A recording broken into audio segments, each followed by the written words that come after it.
Live from the Streamline Mortgage Solutions studio, it's Orlando's own Tom and Dan.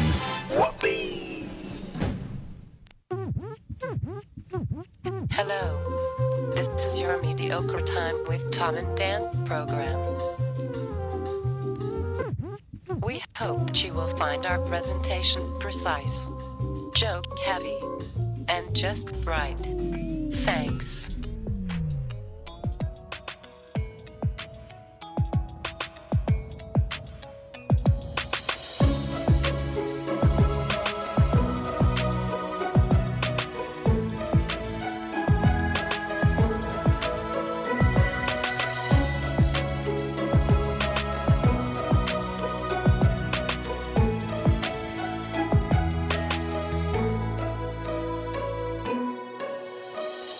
Show number 529.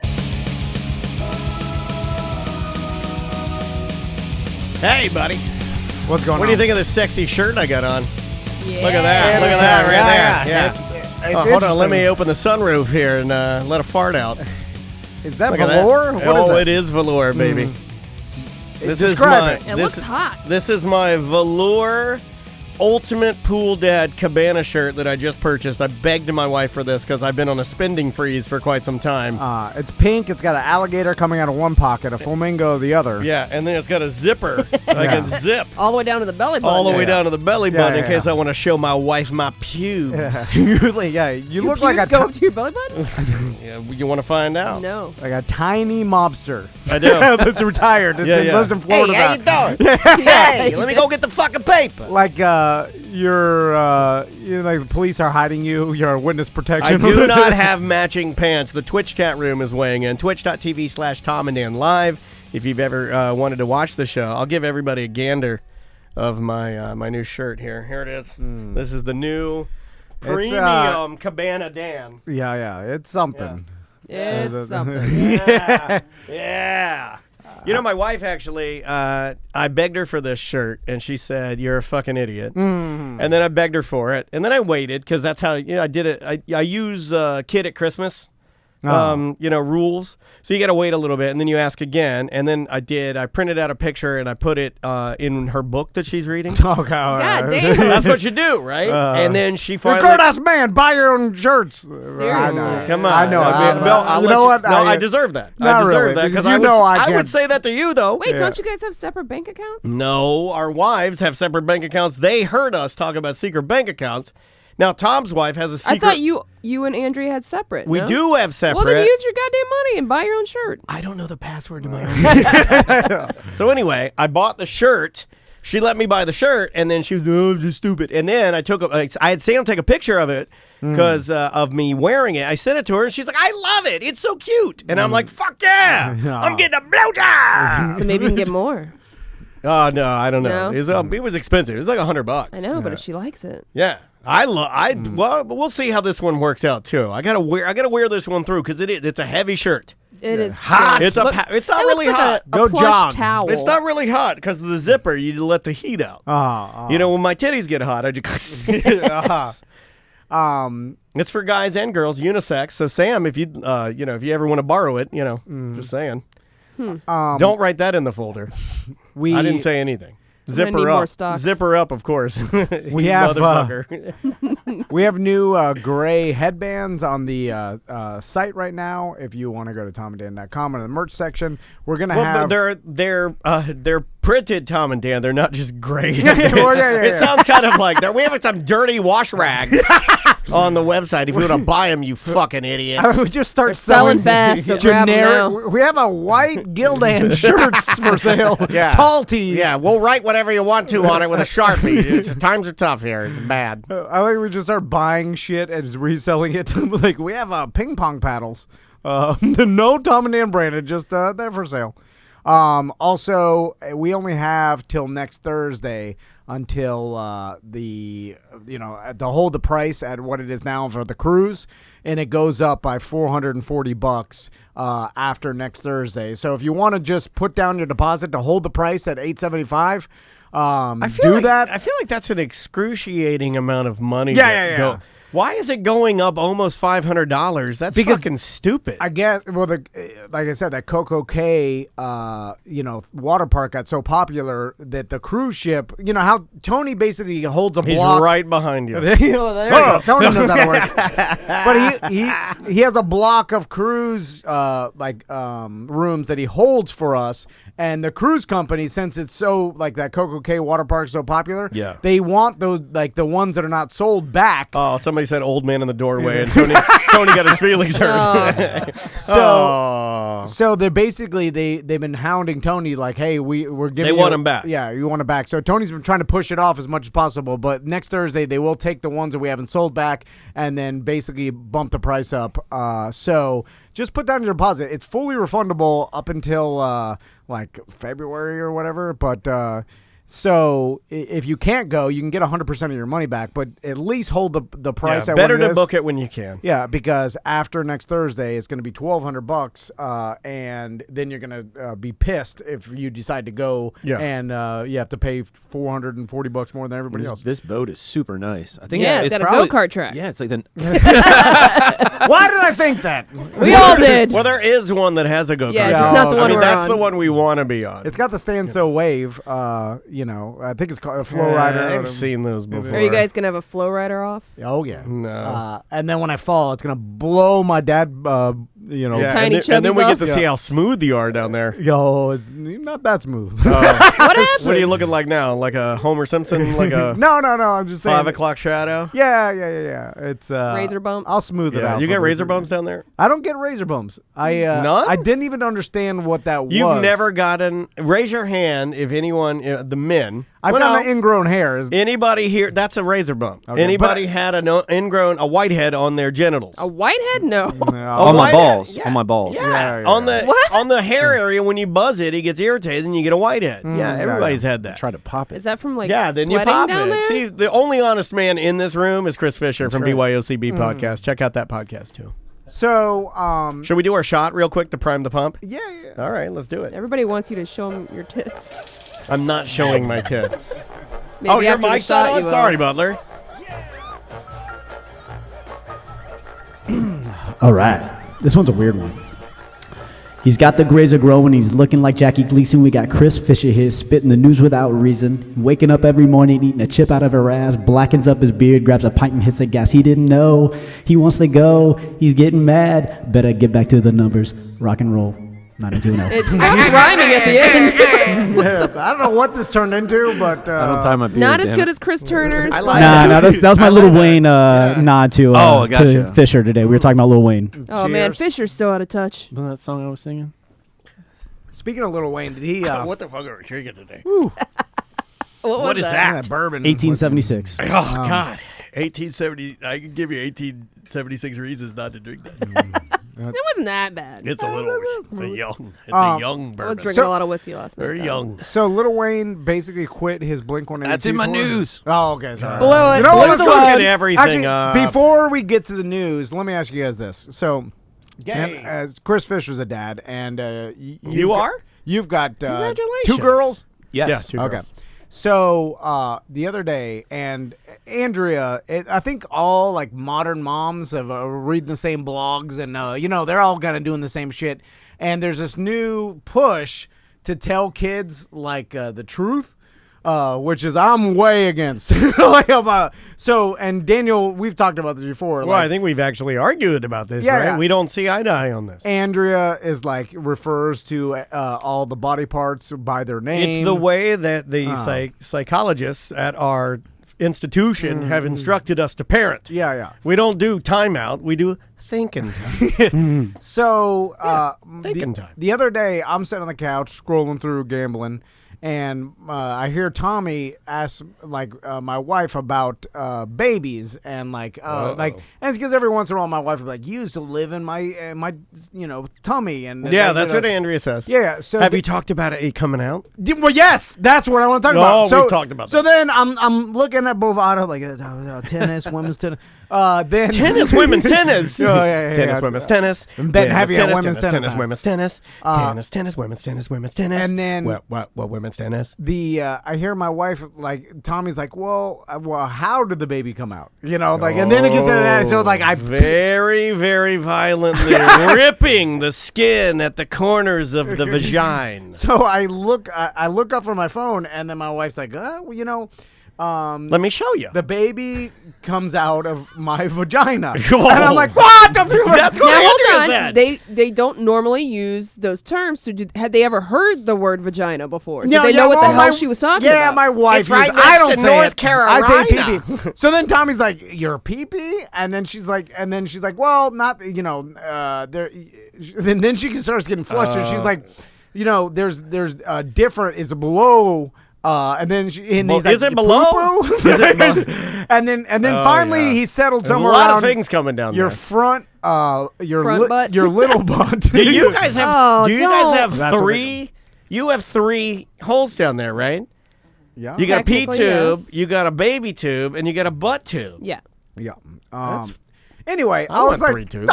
what are you telling them? Like, just say magic. Like, No, he's too young But to this be de- like vagina. No. But it defies everything that you're about. You're Mr. Logic. Let's hit him with the truth. Let's hit him Yeah. with the real. Let's be No, real. not with Not my with- sons. not with your best friends. Not with the best friends, the BFFs. Here's the thing: nobody told me nothing about nothing. I still don't really even know. Well, that's the problem. You don't know nothing. yeah, good. I don't want to know. I mean, just They to- need to be and educated. look at me, Just I'm to fine. Just to You've back seen him it up, happen. I don't know if I the live pee's on the obliviously. top or the baby's on the bottom. Like, I don't know. I just go down there, I lick it all. Did you watch? Jesus. You've seen both of your children born, correct? No, didn't never. look? He didn't No, look. hell he no. didn't look. That's Remember, my number one advice. I'm the one that had the Spanish. I can't wait to tell Tiffany. I had the Spanish big titty doctor who was like, Daniel, this is your baby. Come in, look. But she was. I mean, the big second old- one, I held my wife's leg when the baby was coming out. Like there was only 3 of us you in the held room. the leg? I Like held what, her like leg you're up. playing guitar? Yes. No, I was I- strumming that leg like a banjo. You also eat ass. Of course I do. I held the leg the too, news but guys I eat didn't have to ass. look. I didn't hold the leg. My wife had a PVC pipe that she stood on. Did you have this? It was a What? pipe. It was like a white pipe, and my wife was, What? That's pre. and I'm like, I don't want to do this. So I was like, this is fucking stupid. All I'm saying is, I don't like telling my sons the actuality of something like that because I'm like, this But is when- just going to lead to more questions. Like, Did they ask how the baby got in the tummy? no, that's coming. And then, it's coming, And bro. here's It's the thing: I refuse to be a part of it. And Maisie asked that, and Andrea, we were at Target. We're this Target up here, and my daughter asked, because Andrea said you were in my tummy, and then Andrea told her you came out of my vagina, and Maisie was like, like laughing uncontrollably, thought it was the funniest thing. Even now, if I Too say young. I'll say you came out of mommy's vagina, and she's like, Don't she thinks it's the funniest thing in the world. Yeah, that's all I'm saying is what happened to the stork and all the stories and the Garbage. I think it's weirder to say that you were delivered by a bird. Yeah, That we didn't even Confusing. know. It is weird. And the bird had on a captain's hat. It's just, And he Had a liked- knapsack. Yeah, and he also, for whatever reason, was the mascot for a pickle Yeah, company. Vlasic pickles. Yeah, I'm glad. Is it Vlasic or Vlasic? Oh, that's your fight. I, But Fisher and I are right here. I'm glad you knew that. we're going to Tiffany's baby shower tomorrow. And how big do you think those things are come now? on. My God. I'm Big going one. to. How does that work with implants? Oh, big. I don't know how. I think it all works. depends if it's above or below the muscle. Yeah, I think these are whatever they are. They're good. And I'm also I'm going to tell her husband the same advice I give every soon-to-be dad. Don't look at it. There's You told nothing me that. good that well, will what come was I from it. supposed to do? I had no choice. No, you could have denied. You could have said no, ma'am. I I'm don't- done with it. I don't feel like that's. I felt like kind of in. It's like not taking an order from a captain. Here's the thing. If I were on your vessel in a storm and you asked me to, pull a rope tight, I'd have to do what you're saying. It's maritime law. Tell me one good thing that comes from looking at it. Like, if someone gave me that, No, nothing. well, that's what I'm saying. I equate it to like you're a kid and someone's like, hey, there's a dead body down by the river. Want to go look at it? And Let's then, go poke it with a stick. And then you're out of curiosity, you go look at it. And then you look at it and it traumatizes you. Imagine that scenario, and then like 2 months later, you go back and you look it. Like, 2 months. Like how? Well, 2 months. You're fast. Well, I'm just saying. What the fuck are you doing? Don't look at it. Never look. Well, I mean, in your scenario, I would like to think that, like, let's say I had like an open wound to my arm, and then I licked it 2 months later. At least it healed a little bit. No, I understand, but but this one, no healing. Yeah. Well, it's just what good comes from it. I used to say the same thing about. They should have had it. They should have had it come out of your butt. Who's they? Well, I mean, meaning science or God or the stork or evolution. But baby should have come out of your butt. I feel like it would be save some wear and tear on the. It stinks anyway. You're gonna shit anyway, right? Here, Andrea didn't. I would have the same take on that. Andrea, Don't look at it. Andrea, it does happen, but Never look. Andrea did not poo-poo during it. Never look. Don't tell. Just. But don't ask. Don't tell. Don't That's solid all. But they do have a lot of trash bags in there, and they're putting a lot of things in there, and I'm like, you're putting things in there that I think she needs. Do we need to pull those back out and sort them? Yeah. Like seriously, that's what I'm going through how I felt. I was like, that's weird. You're putting all this stuff and then they had like it's like a little waste basket they put under it. Yeah. And I'm like, this cannot be good. There's a lot of stuff coming out of there. Yeah. And when you label it's a flawed process. Hazard with the big I see that fucking Duke Nukem. I don't need it was just very put a Duke black Nukem, fucking bag. Oh yeah. I don't need the Duke Nukem hazard bag. time. That shows you how long I played video games. All right. Hey, the newer Duke Nukem's actually legit. I didn't even know that. You can play that with your sons and really make your wife mad because it's so violent and it's tits crazy. Let's go straight into the news today. We already spoiled one of them. Fox I know. News Fisher. That's why. That's right. Let's do it. Where's your button? There. Uh-oh. I have my own button now. Yeah, you do. No but stock. it's not working.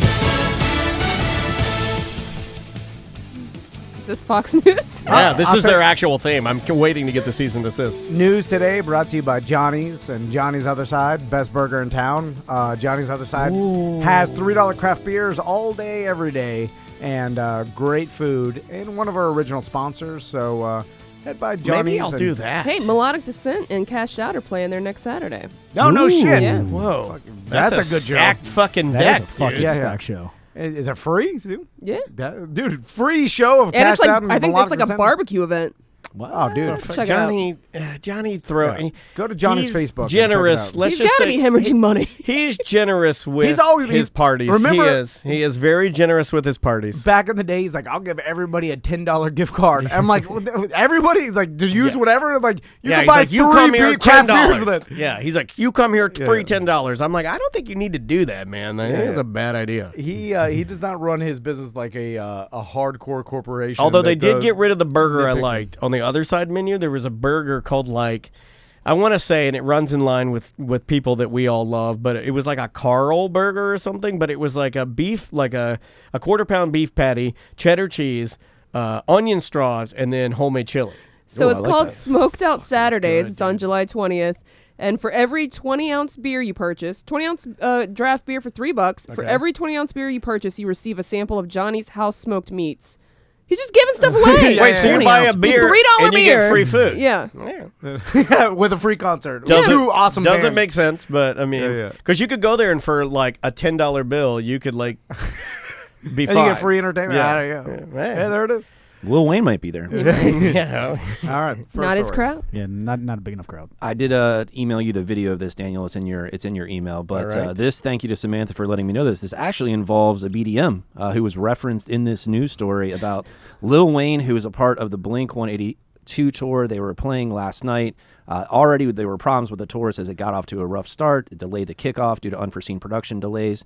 Now it's only been 2 weeks in, and it appears that Lil Wayne has decided to call it quits.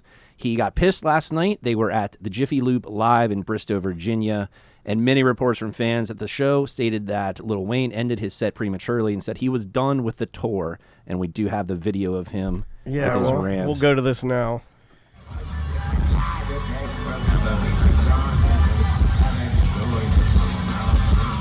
Sounds like shit. I just want the people to know, if you're wondering, please forgive me, but I am so not used to performing to a crowd and there's not too many, like still phone. That's not my swag. I'm not sure how long I'm gonna be able to do this tour, but make some noise for Blink 182 for including me anyway. This might be my last night though. Let's go. Well, that's awkward. Yeah. Why would you do that? So but then he jumps back into the song. Yeah, but I mean, it's kind of. I mean, you could say awkward, but they're like. At first, I was like, kind of like, oh, fuck that, that's lame. But after seeing that, it just kind of like, I don't know, it's honest. I mean, if he doesn't feel like he wants to be there, right? I mean, he should have thought of that ahead of time. Yeah. Also, there was like a rain delay, so a lot of people were still rolling in. So I don't know.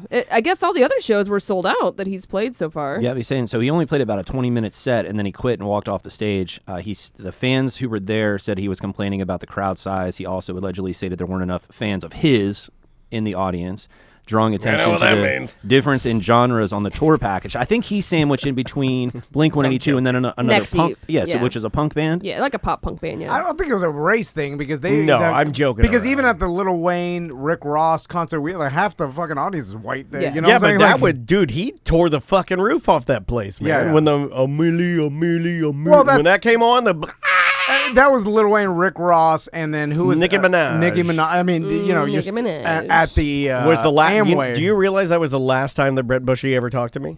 Was No, it? really? Yeah, because might have been the last time I they had done done something to win like the T-shirt, some like T-shirt contest for the Orlando Predators, and I had a red shirt that had Chris Hansen on it, and then underneath it, it said, "You can't catch our Predators." Oh, yeah. And then more people liked my shirt, and so I won the tickets to anything in his box, and I picked Rick Ross, Lil Wayne, Nicki Minaj, because it was like a really coveted ticket. It was awesome. So Didn't talk to me again. I remember when they announced this tour, and everybody was like, "Oh, this is a dumb idea and not going to I work." thought it was great. But I then- never heard that. Did they say that? Well, that was the way they spun People it. were just surprised because Yeah. they're not the same genre. But he's got a connection with Travis Barker. I've heard Travis Barker on Joe Rogan talk about Yeah, he played on his rock album. yeah. And he's I like that album. I did too. I really liked that album. So I'm sure Barker convinced them like, hey, we should go on tour together. We got the same mixture of fans or whatever. And then here's the thing, Lil Wayne's not an idiot. Like he's got business personnel and stuff and they look at ticket sales. If the show's sold out, who gives a fuck who's there? Just go up there and do your show, right? And you might get a new audience, Yeah.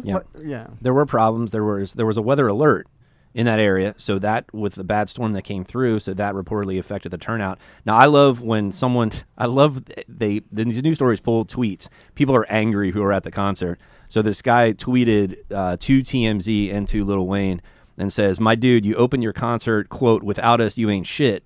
But then you leave us after 5 songs when we waited in the damn rain for 3 hours. PayPal me my gas and ticket money. Hashtag Blink 182. Yeah, what good? I understand. Yeah, he could have handled it behind the scenes. I understand what he did. I didn't think he was super disrespectful. I can also understand. I'm trying to come at it from me and from a person who's reactionary.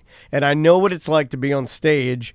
And you and I were performing at one time when I was getting pelted with candy that somebody else was throwing in the stage. Not the best scenario. And I got mad. And I got really mad. And I took it not out on the crowd, but I mentioned it to the person that we were working with. So I'm trying to put myself in his shoes and be like, that's a little different though. Getting pelted with stuff is different than everyone's not as hype as you want them to be. It's like having pigeons poop on you and you walk off stage. I've always just kind of thought, because you and I've done a lot of this stuff, I've always kind of thought you just got to kind of, if it's not the vibe you like, then create the vibe you like. Yeah. I mean, those people paid just as much money as everybody else. Yeah. Put on the fucking show. Or how many shows have you done? You can get through this shit. Yeah. And I know that. Because there's going to be bad shows with everybody. He's already done 20 minutes. It's only an hour set. So he was nearly halfway through. Yeah. Finish the damn set. Yeah, I mean, you've rapped these same songs a million times on stage. Go through the motion. Every performer has gone through the motion in a scenario that's not the best possible scenario. And here's the thing: why create the media bullshit with Steven saying this? You know better. You know how the world works. Maybe he knows. Okay, for a second, maybe is he definitely off the tour? I don't know. There's a link in the Twitch chat that says he's not quitting, but when I just looked at it, there wasn't really anything that said that he denied it. If you think about it, I mean, he's pretty smart about that kind of. I mean, he's not an idiot. So Lil Wayne has confirmed that he will continue. Yeah, so he could just have a little bit of a temper tantrum, like completely controlled. And then go back to and maybe he was having a bad day. And make news for the tour, right? And then the tour, people want to see what he's going to do next. So if you can pick up those tickets, you'll pick them up. The rest of the tour dates sell out. He does a great job, and everything's fine. Although that sucks for the fans that wanted to see him last night, though, right? Agreed. Yeah, I can't. I have no answer for. That sucks. And don't you create like this negativity for he the could have next said show. that and then continued, correct? I think we all agree with that. Could have, but he could have just not said a fucking word. Yeah, and just but I mean, thought like, it in his head, like everybody else. Everybody does the same shit. Yeah. Like, you're right. Me and Butler hung over as shit right now, but we're here. Yeah. You guys look great. Thank you. Butler's a little green. I am a little green.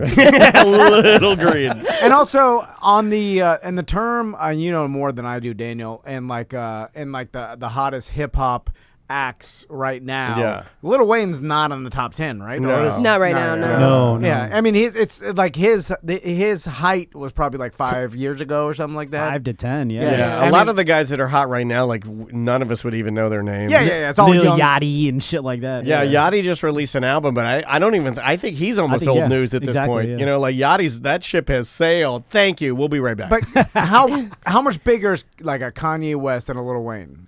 Pretty much. Well, Kanye has ascended to a point where he's more than music. Yeah. You know, with the whole Nike deal that he got first, then jumping ship to Adidas, then all the Yeezys going out.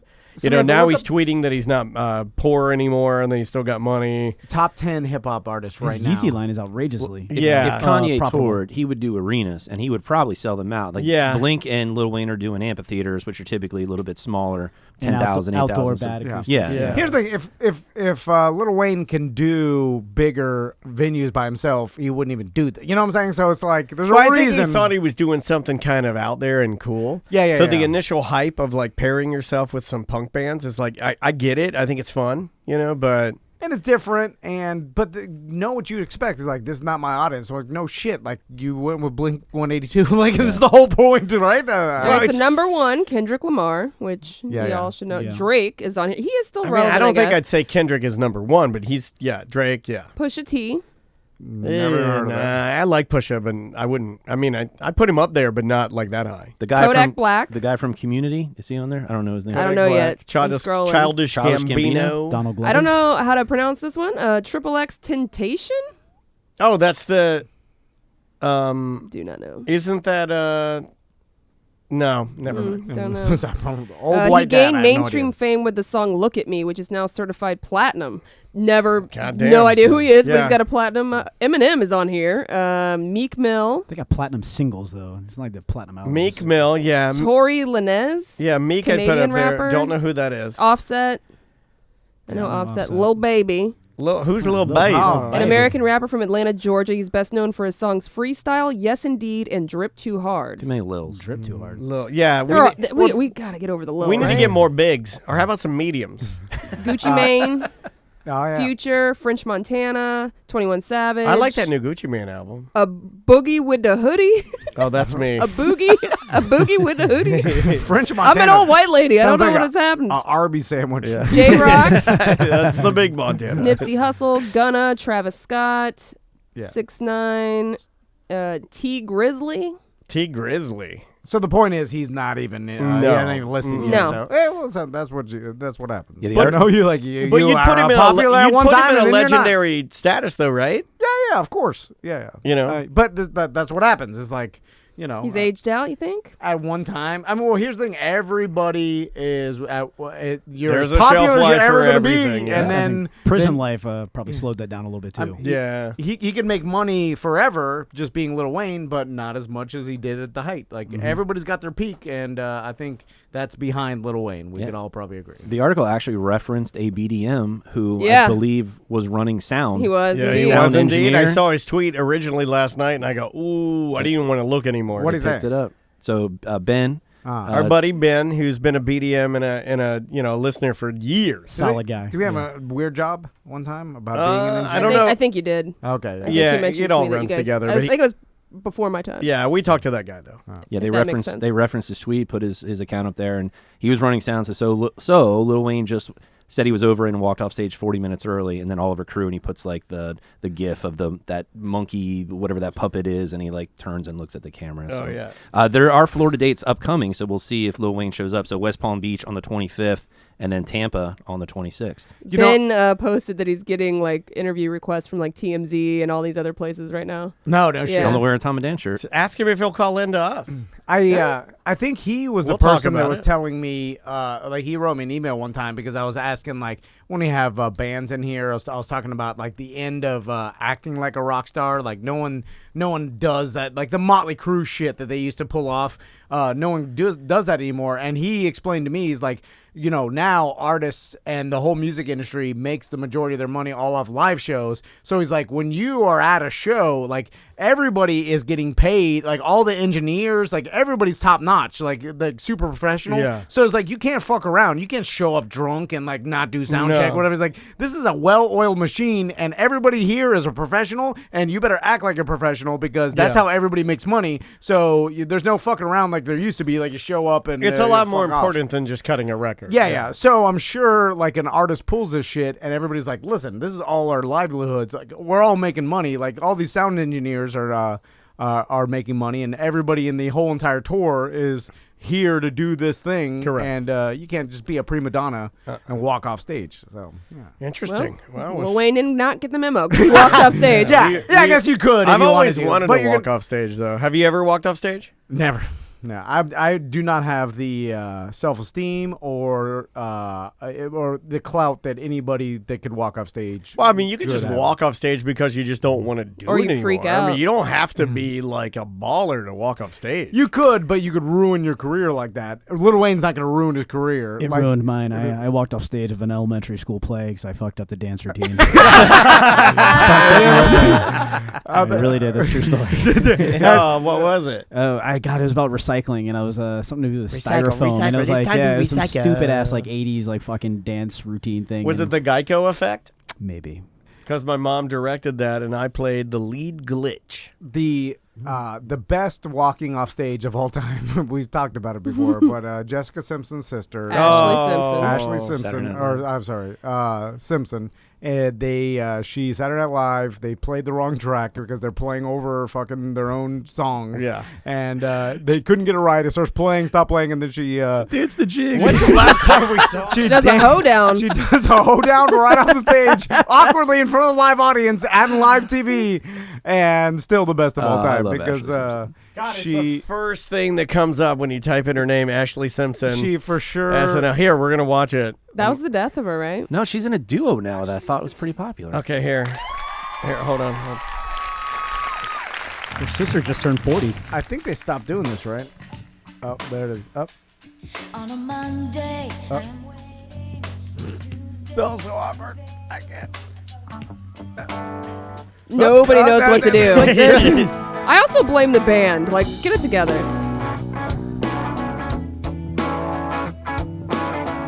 There she is, just jigging it out. She's This almost is doing the worse than Drunky I the Bear remember. dance. Yeah, Because she's not even getting off stage yet. And then it cuts to commercial. Was it that long?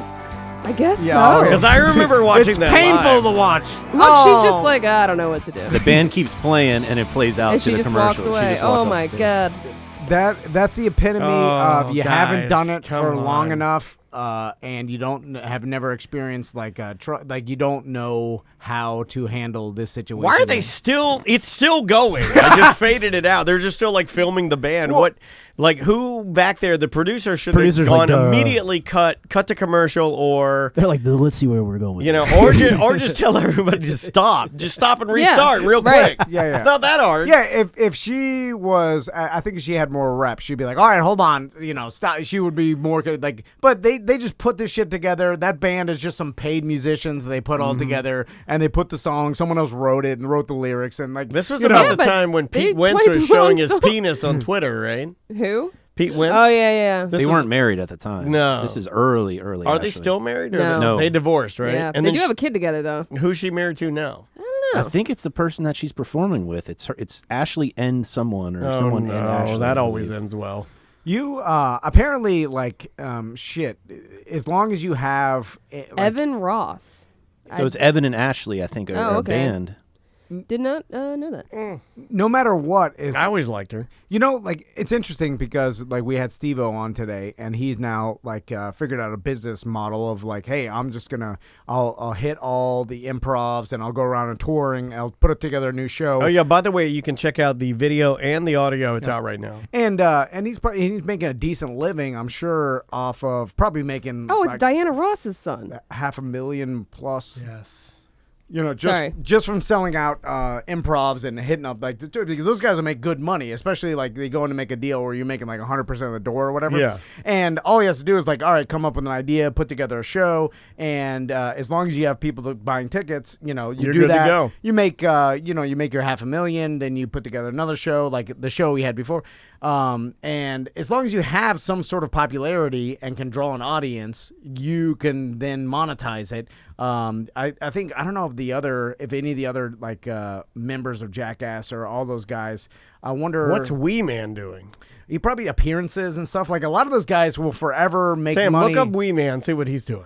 You hook up with a company and then you'll be their brand ambassador or whatever, and then you go and do appearances at places. Like you can go do. I know the guys from Jersey Shore, they were making like $2,500 to $5,000 at club appearances. Yeah, the and one stuff. guy's a DJ, goes and makes a crap ton of Yeah, money. yeah. for Pauly DJing D. clubs. They're back on MTV again. They're doing like a summer right. house series or something. They're I don't still on know. MTV. Yeah, dude. What? What, the Jersey Shore? Yeah. I had no Yeah. idea. Yeah. What's Don Vito up to? Is he still He alive? did. No, He died. died after some stuff like, came out. that he, raping like, a teen. molested Oh, him. my Oh, God. he just inappropriate. He a big dummy. I don't know what he did, but he didn't rape, What, he you're didn't rape defending anybody. him. Don't No, I'm ask, not don't tell, defending- don't look. That's his motto. I thought think he inappropriately touched somebody. he did at like some sort of like meet and greet or some shit. Like So but that's I don't- cool. No, it's not I'm cool. kidding, Not I'm cool, joking, but he I'm didn't joking. rape anybody. That's all I'm saying. He, at least I don't think so. Wee Man, by the way, is the owner of franchise store Chronic Tacos restaurant in Redondo Beach, California. No,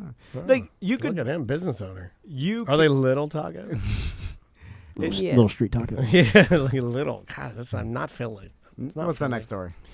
Okay, the first email I sent you, Dan. So this is such a stupid story, but the picture that jumped out of this person really jumped out to me, and I'm interested to see who you all think that this looks like.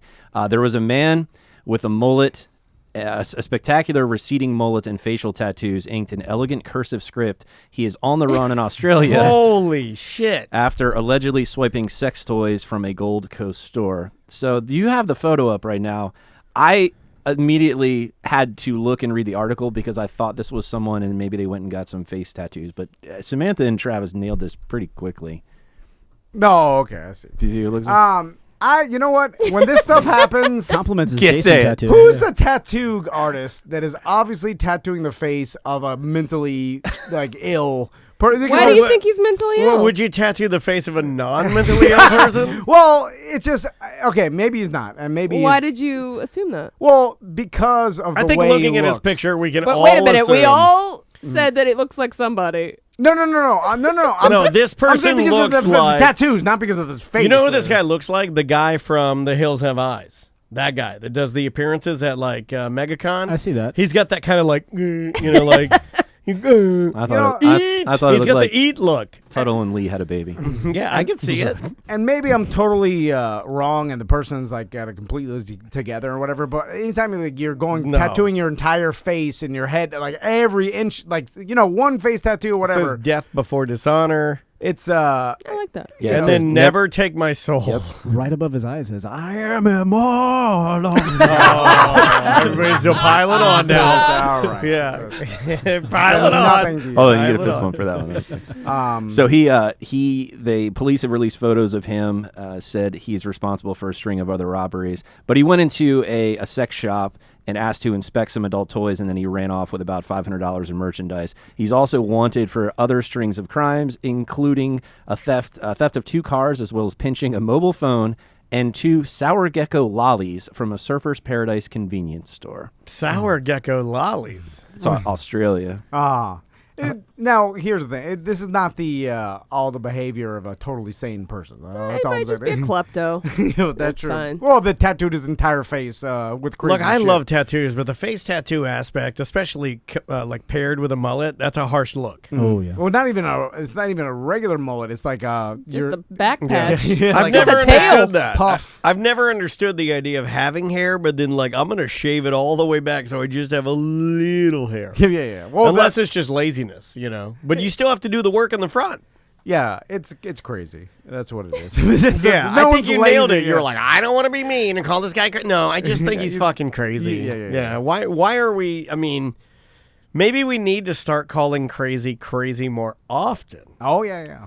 There was a big stupid article on NPR, not to interrupt, but they were talking about how there's this big outcry for crazy as being, you can't use that. It's the R word now kind of scenario where they don't want people to use crazy because crazy people are being offended by people shit being called crazy or insane. They're like, hey, that's not fair. I'm insane. That's not insane. Like, it's their, There's a little more to it than that. But Well, I think it's probably you're calling someone crazy that maybe it just has like some Mental bipolar or mental or anxiety. And you're well, people calling them- use that term a lot. Like if someone goes That's on crazy a bitch. rant or is emotional, they'll be like, "She's acting crazy," Yeah. and so They use it as a. Yeah. They throw around the term for women a lot Yeah. because Women are crazy.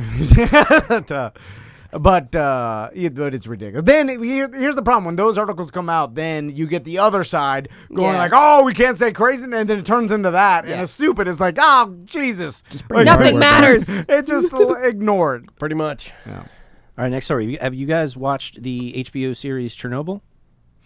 I caught like one. I watched the first episode or two. Yeah. So the area surrounding Chernobyl, the site of the world's worst nuclear accident, is actually being turned into a tourist site. So there's the Ukraine president, Volodymyr Zelensky, take that, Seth, signed a decree on Wednesday that set out plans for new walking trails and enhanced mobile phone reception out at the site.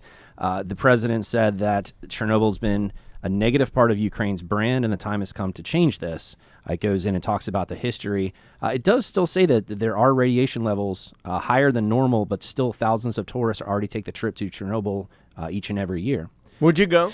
Have you guys ever watched Dark Tourist on Netflix? I think They so. go. Yeah, It's yeah. crazy. I've seen people there's been some YouTube people that have snuck in there, kind of like what's our buddy's name that does like urban. Well, there's like tour guides that'll Oh, take yeah, you. yeah. You don't have Like, to sneak in. Adam the Woo. Adam the Woo. Yeah, Yeah. like I think people like that have gone in and like shown you, walked around there. Yeah. But the thing is like radiation happen. I mean, we get radiation from the sun, super low levels and stuff. But like it's probably I would assume probably the same radiation you'd get from being a X-ray tech for years. You know what I'm saying? Like it's Like the I levels, only want to go if I can see some sort of mutated sludge monster or something.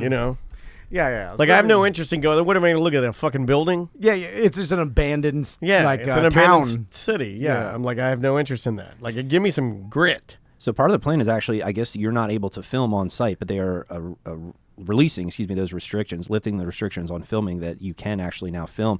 I didn't realize that there is a shield already that was built. It was moved into place in 2016. It's designed to prevent further radioactive material leaking out. It measures 275 meters wide and 108 meters tall. It says it's high enough to cover the Notre Dame Cathedral in Paris. What? So they just built a giant wall. a concrete structure Build around it. that Yeah. wall. Wait, is it like a dome? But the or Russian, just a wall? The Russians built this, though, right?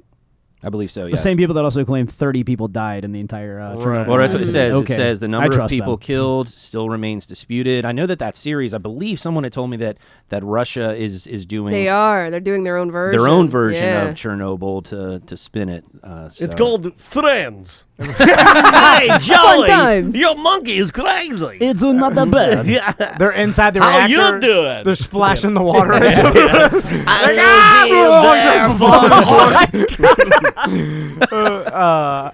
I love you, Rachel. Going back to the Chernobyl thing, I didn't realize how fast you die if you get really bad radiation.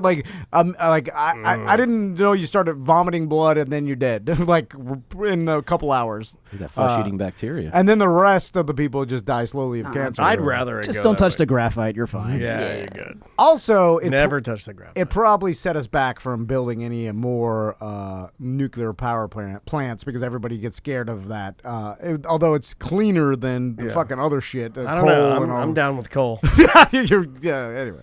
I'm a coal man. I That's don't what our know president nothing. says. I'm good with it. Next story. I promised Daniel I did not plan this, but Friends Yeah. What the hell's going on today? Yeah, there's a Friends lot of that today. is officially going to leave Netflix. There is now a new Warner Media streaming service that's starting. Jesus, another one? You Another- cut the cord, people are fucked because everything's going to scatter, and then you're going to have to subscribe to 1,000 things, and then me, old Danny Cable. I told you so. I unzip for that. I'm just gonna buy a Fire Stick off of Bubba. I'm unzipping for that. People are already pissed that The Office is leaving, so now the next series announced that is leaving Netflix is Friends. There is a new streaming service called HBO Max. Wait, what do they have? They have HBO Go, HBO Now, and HBO Max? They have Too HBO many HBOs. Yeah, HBO it's too Max is much. going to include programs from HBO, Warner Brothers, New Line, DC Entertainment, CNN, TNT, TBS, True TV, The CW, Turner Classic Movies, Cartoon Network, Adult Swim, Crunchyroll, Rooster Teeth, Looney Tunes, with shows such as Pretty Little Liars and Fresh Prince of Bel-Air. Too much. Yeah, there is way too much. And here's the thing: these shows have already. Is Hulu around anymore? Is that Yes. a thing? Oh, yeah. Oh yeah. So it does say besides Handmaid's there's Tale. Netflix, Yeah. Hulu, Amazon Prime, now HBO Max, Apple, and Disney are launching their own platforms, as well as NBC Universal, which is taking The Office from Netflix in 2021. Well, some of these are free, and then they're just putting commercials. Basically, all the networks and everybody's like, all right, the old way of doing things, cable and everything, how we used to run commercial breaks and stuff, that's all changing because the way people consume media is changing. So we had to come out with our own streaming service and on-demand services, and then we'll just put our own commercials. We'll offer it for free, but we'll just charge advertisers to put commercials in front of it. You know, that's what they're doing. Who knows what this is all going to flush out to be in the next 5 years? I assume that some companies are going to merge, and then some companies going to come out where they're offer you just you pick a couple shows from each the streaming service and you pay for that. Like it'll be a new streaming service that is like, oh, you get to pick 2 from each streaming service that you want to watch. God, I don't want Panera's pick 2. I don't want that. I don't know what it's going to be, but I can imagine that I just want to go to one place and get everything I want organized. it's difficult because there's all these different companies coming out with their own not difficult. Their own content. Well, It's all there. Here's the thing, except Everything I want. except for the Stranger Things, except for all the stuff, the content Everything that all that- these Well, streaming services I got are my putting out. Netflix. Yeah. What about Hulu and Handmaid's Tale? Your wife watches Handmaid's Tale? I find a stream for that. Not at all. I got the Hulus, got the Netflix, got the Amazon Prime. It's got too the much. HBO, Cable- DirecTV, everything. The You thing got is- DirecTV Yes. too? God Gotta damn. watch NFL Sunday Ticket. It's too Like, much. I don't but stream it here's- on Reddit. But here's the thing, an NBC is soon going to be like, they're going to come out with their own shows like they always did, and then they'll eventually be like, well, fuck you, cable, Bright House, and everything else. Like, we're only going to release this particular show on our streaming app because only people are consuming stuff from streaming. Like, you could keep your But cable. they're not. Well, how But do you, it's going to You're that. talking about this now. In Middle America, they are not. well, how would that impact? But it will. Well, same thing with terrestrial It'll radio. be a long time. Well, yeah, I would say How long? How would that I don't impact? know. We've been saying that about radio our entire podcasting career. Dude, and they've just now said 100% into podcast. Like, Well, how they're long? 100%, but they haven't killed the streams, is my point. They haven't killed the radio stations yet. Well, they still need content, so Right. they need. So why So not they'll still have it on cable. It'll still survive. for how long? Well, you keep 5 asking me years, that, but I know. again, I'll go back to But- we've been saying this for the last But 10 it'll years. eventually dead. Well, I mean, we're all eventually dead. I mean, Yeah. eventually Hulu and Netflix will be dead and something else will take its place. But, yeah. I mean, I don't think it'll go away anytime soon because people are too lazy to do it. It's not reliable. You guys that do it, I've never seen more people complain than you cord cutters. Dude, everybody Seriously. I don't complains ever about complain. everything. Everybody that cuts the cord complains about Not me. can't find this. Well, you don't. You're like the one outlier. But everybody complains about everything, so you can't That's base that true. on that. Or you can't base the complaining. There's to be only real. one streamer that I know that doesn't complain about things. That's probably because she doesn't complain that much. Is Samantha. Everybody else that I know that says like, "Oh yeah, we cut the cord. Look, the Falcons game's on. Let's watch it. I can't find it. Fuck. Okay." You know, it becomes like a fucking mess. Yeah, well, they haven't flushed out the organization of it yet. I mean, here's the thing: like, I pay more now since I cut my fucking cable That's than I did. ridiculous. Well, just because I'm unorganized and I'm buying too much shit. So like I'm subscribing to all the. No, but a lot of services. my friends do that. You're not the only guy that does that. I know, but that's But crazy. But the have like a bright house or whatever is like there's no point for it, because I don't. And some people like just going and having the people program what they want to watch and just flipping through I channels. just and like it stuff. being Like, tried and true. Like, There's no delay. If you wanted to watch Monday Night Raw on Hulu, you have to wait. I'm not going to do that. Yeah, I like watching it live. Like for football, I like just tuning in. Like I think that's fun.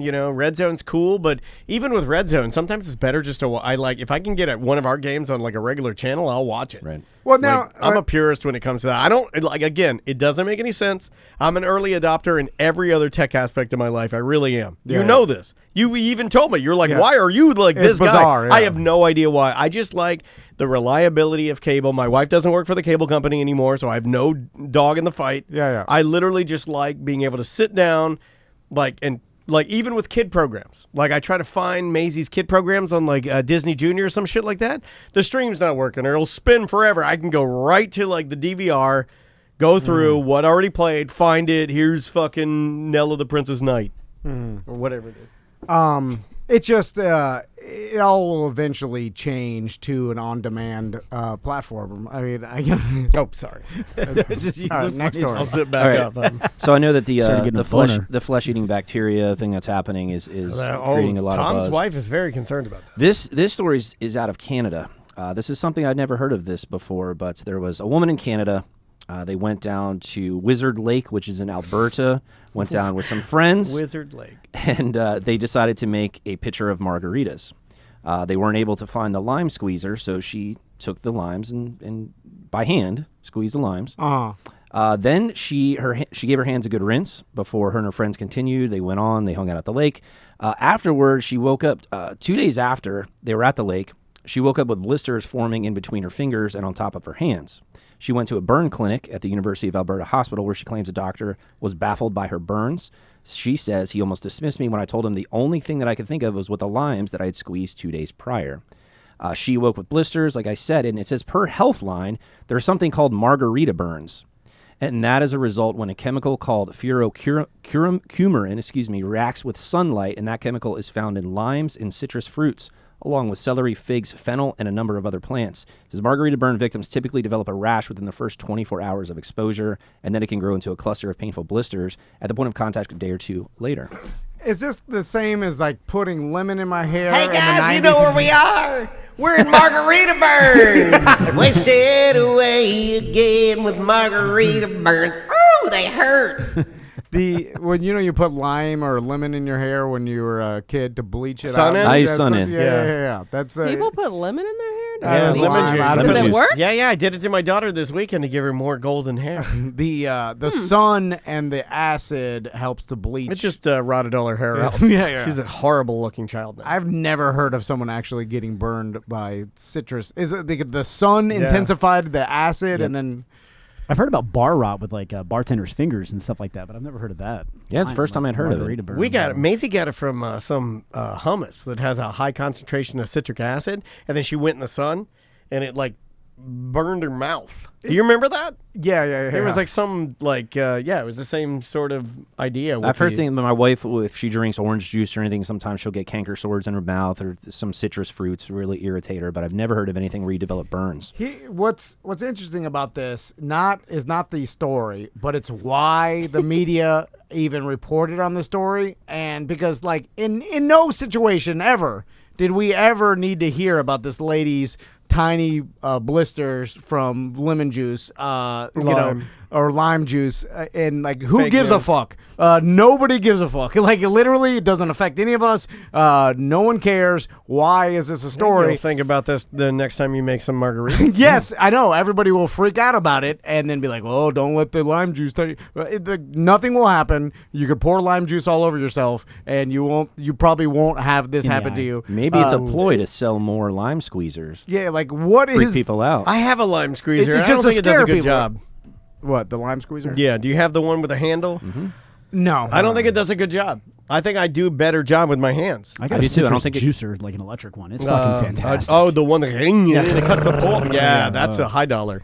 So the news organization that's reporting on this is hoping that people click on it because they want to scare people, right? I would think so. It's Fox News. They tell you, I mean, there's no other reason for this. Like, what's newsworthy about a lady with blisters on her hands? Like, what the fuck? I'm sure there's been a lot of people that got blisters on their hands everywhere across the entire world. They probably looked at it as like a summer story, I'm thinking. Yeah. You know, like making margaritas out in the sun. Yeah, it's for, and then people are like, Jimmy Buffett's still touring. I mean, come on. Yeah. It just, it's like. Where is Jimmy Buffett now? Do we know where he is? He's still touring.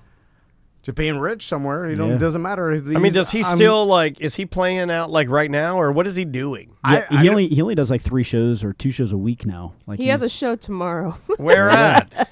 Budweiser stage? Where the hell is that? He's just on. Canada. You don't really see. Look at that, Canada. And Jimmy Buffett's going there. It all ties together. You don't really think of him though. Like you don't really think of him like. You don't hear about him in the news. Like he stays pretty low key, right? He just does his shows, head down, making millions or billions. Well, he doesn't need. Yeah. He's got his group, his audience already. They go to his shows. Why still tour though? He's making. He loves it. Yeah, but he has enough money. He's got to support all the coral reefer families. It's just because that's what he wants to do. Like, and now I'm sure he makes it very, very easy on himself, and he's got like lavish accommodations where he goes and a fucking resort he can just go to all over the country. Yeah. Like, he's building them in every city, right? Like his own little like land. Because think about it, like, well, shit. Think about how our job would be so much easier if it was just like, all right, like we had tons of fucking shit ton of employees and whatever, and then literally you had to just walk off your $1 million tour bus, play your songs that you like playing in front of a huge audience that is loving you, and then you walk off and then you go back in your bus. Everybody take everything done. Like you don't do any actual work. Yeah. And then it's probably like, I can do this for as long as I want. You know? wouldn't walk off like Lil Wayne. Yeah. No way. And hey guys, this is the typical crowd I like playing in front of. Not enough of y'all, if you know what I mean. But what if he opened for Lil Wayne? Would he walk off? Because it's not going to be his audience, right? A milli, now jump up on this dick and do a full split. I kind of want to hear that. What, me cover Yeah. that song as Jimmy? Okay, I'll do it next week. All right. That's Samantha's making it happen. And I'm sure he'll do his like, this is my last tour. Retirement He's been saying tour. that for 20 years. Yeah. Every time I go see him, like, this is the last time. Like, no, it's not. He's still touring. I think it just goes back to like retiring is hard, and for anybody that is probably It killed my dad. Yeah, it's like think about Jimmy. You slow Buffett. down, you die, right? Jimmy Buffett made it to where knows. he is because he probably has that work ethic that nonstop, like it drive him crazy. Like he's like Steve-O. Yeah, he's not going to stop. Did you get the feeling today that Steve-O was going to stop? I did not. No, Everything that I heard there was he's just going to keep doing it, and he'll come out of retirement and do a couple of gigs here and there. He'll do some speaking engagements, maybe write another book, something like that. He ain't going to stop. Yeah, and he's got that thing in him. Not only does he got the drive, but he's got that like starving for attention, no matter where he can get it. And I think you can't kill that. Do you remember Jimmy Buffett's children's book? No. Jollymon? No, I don't. Yeah. Have you listened to the Margaritaville podcast? Have I? Yo, yeah. No, I haven't listened to it. But that book What is it? actually, Jollymon's actually really good. My mom is a librarian, and that was one of the books she liked to carry in the library. The kids liked it. It's about like a Rastafarian dude. It's one of his, he has a song, too, called Jollyman. Yeah, it actually came with the book. Like, you got a CD of the song. It's pretty cool. I mean, the guy, like, you could never, he's an innovator, right? As much as, like, I know Owen in our chat room, twitch.tv/Tom and Dan Live, like, he's like, God damn it, I hate Buffett so much. And I go through phases, too, but, like, the guy just, he's an innovator. You can hate his music, but you can't hate on the business he's created because he just realized, like, hey, there's a certain sect of people that just, it's like the Deadheads or whatever. Like, they like the party aspect of what they bring. You know, he's bringing that corny ass Caribbean. I think I'm lifestyle. surprised you're not a bit more Buffety these days because eventually you will, and there's nothing you can do about it. It's in your blood. You come from a long line of boatmen. Jimmy Buffett's song comes on, I'm not going to be like, turn this off. I hate it. No, but Jimmy Buffett's like, eventually all right, you'll be out by your pool and it'll come on and you'll catch yourself singing it. You'll be like skimming it. You'll be like, I wish I had a pencil in my That's perfect. Here's what I will do. I'll listen to it in my pool or on my boat. I won't be in some fucking parking lot at Detroit, pretending like it's the Caribbean, drinking beer in the back of my truck, waiting to go inside this fucking giant stadium to be squished in with a bunch of other people.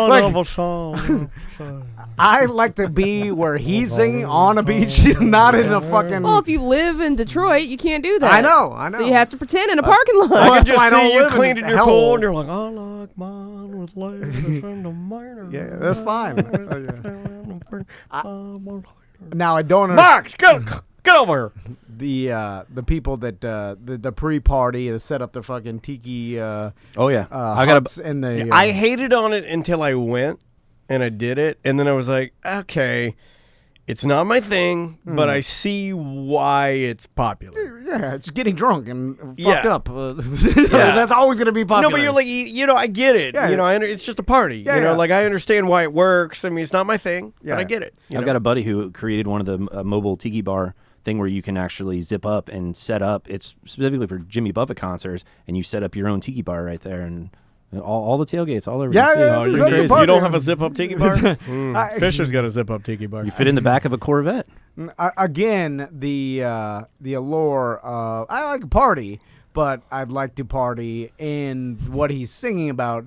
Like if I like serious if Jimmy he's Buffett singing about way partying in better a than parking lot. goofy Jim. Like where he lost me was when he's like talking about like cheeseburgers in paradise and shit like that. I'm like, you're an idiot. But the like, heading home from San Francisco on the Labor Day weekend show. I've got my hush puppies on. That's a That's good serious? That's a good fucking song, man. I No, want but the it's goof. more Give me like the goof. no, I don't want the cheeseburgers. I want like the real. Last mango. Yeah, I want the real. I want him when he had the long blonde hair and the mustache, and it was him like in jeans and like a cabana shirt. That's what I want. We got to take a break. Oh shit! right. Yeah, we really do. So We've just been talking. we'll take a quick break. Hey, guess what we're allowed to play today? This is huge. What? The brand new Black Keys. Oh, the really? album. Yeah, we were gifted that, and I think this is either the first or the second single that came out. It's called Eagle Birds, and it's awesome. If you don't like the Black Keys, I feel sorry for you because they're soulful and they're fun, and even my mom likes the Black Keys. We'll be right back with more Mediocre Time.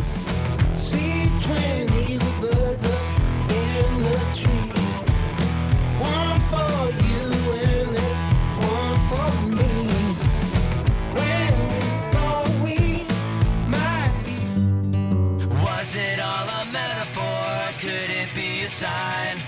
I was too obsessed with you, trying to make you mine.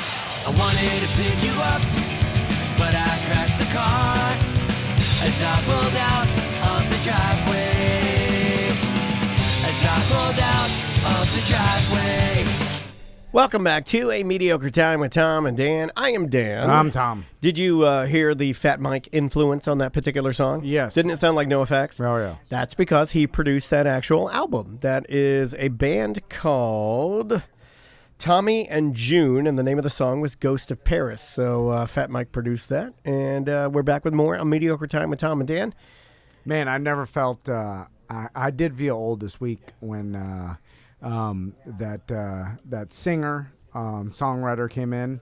Bailey Callahan. Bailey Callahan. Yeah, she's great. She was on a corporate time, and when she was like, I saw you when I was 9 at the Monster Jam, and I was like, God damn! Yeah, like that can be 9? that can be a little weird. 10 years ago, and then I was like, fucking A, and it just, I was like, ooh, getting up there. And then I was like, I'll be 40 soon, and then it's like, well, the counting 40 down. thing, like, I can tell you right now, it's not going to feel any different. It's just going to make you sad. When I hear about people die, like there was extended family that recently like had a stroke, and he was like 51. And that's young. And then I used to, in my 20s, I'd be like, he lived his life, old man. You know what I'm saying? Yeah. Now I'm like, well, hold on a minute. Like, that's not that fucking long. No. You know what I'm saying? Like, No. 51. Holy Yeah, shit. It's a little scary to me to think about, like, because I'm 43. Yeah. You know, but I don't think I live my life like a 43-year-old. You know, like I don't think I live it like a young person. You know, I'm certainly not like a party 20 in my 20s. Oh, yeah. Velour jumpsuit, never leave your house. Yeah, you don't live your life like a 43-year-old. You live your life like a 75-year-old. I live my life like 75-year-old Maserati Dan. what was my name? Danny Maserati? Yep, Danny Maserati. Danny Maserati. That's my new name. Yeah, like. Speaking of which, I didn't know where you wanted to go next, but I had something that happened to me this past week. Besides my daughter getting her first like major injury, where it was a double skin knees scenario. Oh, biking? Yeah. No. The biking, she's actually like better on a bike. She's actually extremely coordinated, but she likes this pair of flip flops that have like a back strap, and they're cheapos. We got them at Walmart, you know. No offense to Walmart, but they're just not good flip-flops because the toe is cut like long. They know what they're selling. Don't worry. You know, fine. You know what I mean? They watch their security footage. Like imagine, it's like imagine the toes of your sandals, like even the ones that you have on right now. Imagine like an extra inch on the front. It's gonna make you like trip. It's gonna be awkward. So she can't like really walk with them too much. So we're going to a place that I know your wife is really into called Ethos. And it's a vegan restaurant. Yeah. And, you know, we were just going there because we hadn't been in a minute. We wanted to see if the menu had changed or whatever. So we go there. We tell Maisie all about it. Actually, one of her schoolmates, I think their parents own it. So we were able to go there and just like kind of, she wanted to see all about it, you know, and see him making the food and learn about like the fact that it has no animal products. We're like, okay, this is cool. So we went there and we're eating, and they always do a great job. You've been there many a time. You can't tell, you know, most of the stuff. It's not health food, guys, but most of the time when you eat there, it's just a nice place for people that don't want to eat animal products to get a fun comfort meal. You know, like the sheep's pie. I got the sausage rolls again. We got this barbecue sandwich with like fake ham, pickled onion, a slaw with like a mustard sauce. It was phenomenal, just really good. So May's there and everything's going well. And she has to go. She kept talking about the entire time. She kept talking about her stomach hurting. She's like, my stomach hurts, Daddy. My stomach hurts. You're fine. You know, your stomach doesn't hurt. You're good. You know, like I'm getting better at like just dismissing things with her because like we're at this stage now where it's like everything is like a paw for attention. You know. Yeah. So she needs to go to the bathroom. So I'm like, okay, well, I'll take you to the bathroom. She said, my stomach hurts. My stomach hurts. Well, I think everybody knows that when your stomach hurts like that, you probably need to poop. So I'm like, oh, great. Okay, so we go in there. We go into the bathroom. And with a kid, it's just easier for me to go into the handicap stall. It just is. Because there's more room. Yeah. Daddy doesn't necessarily have to hover over you while you're taking a dump. You know, not necessarily a bad idea. So we hear the door. We hear something hit the door while we're in there. So she's on the potty. She's got her pants down. She's on the potty going. And I'm over there. I wash my hands because I didn't have to go. And we hear something hit the door. It's like, Koom. And I'm like, okay. You know, I instantly wanted to go for like, someone's in here, you know, like. And then another like, Koom. And then the door opens. And then what we see. The door from the stall? No. The door, the actual door to the bathroom. Oh, okay. I thought stall too. Yeah, I was the like, stall whoa. opened and there was a murderer there. No. So the bathroom door, the main door, opens and then we see wheels. Oh, yeah. My worst nightmare. I thought about in. this before, yeah. And we're in the bathroom stall. And I wish the story was longer just so I could, like, drag out my embarrassment. But two... like bicycle style wheels come rolling in which Maisie sees and then yells at the top of her lungs, stop! No bicycles allowed!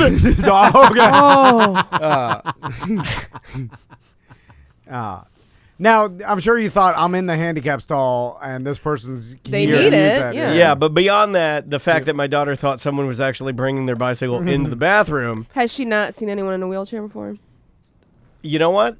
Andrea and I talked about this, and I think you nailed it. I do not think my daughter has ever. I mean, she lives a very sheltered life. Life. I mean, I don't leave her around typically people that are not real people.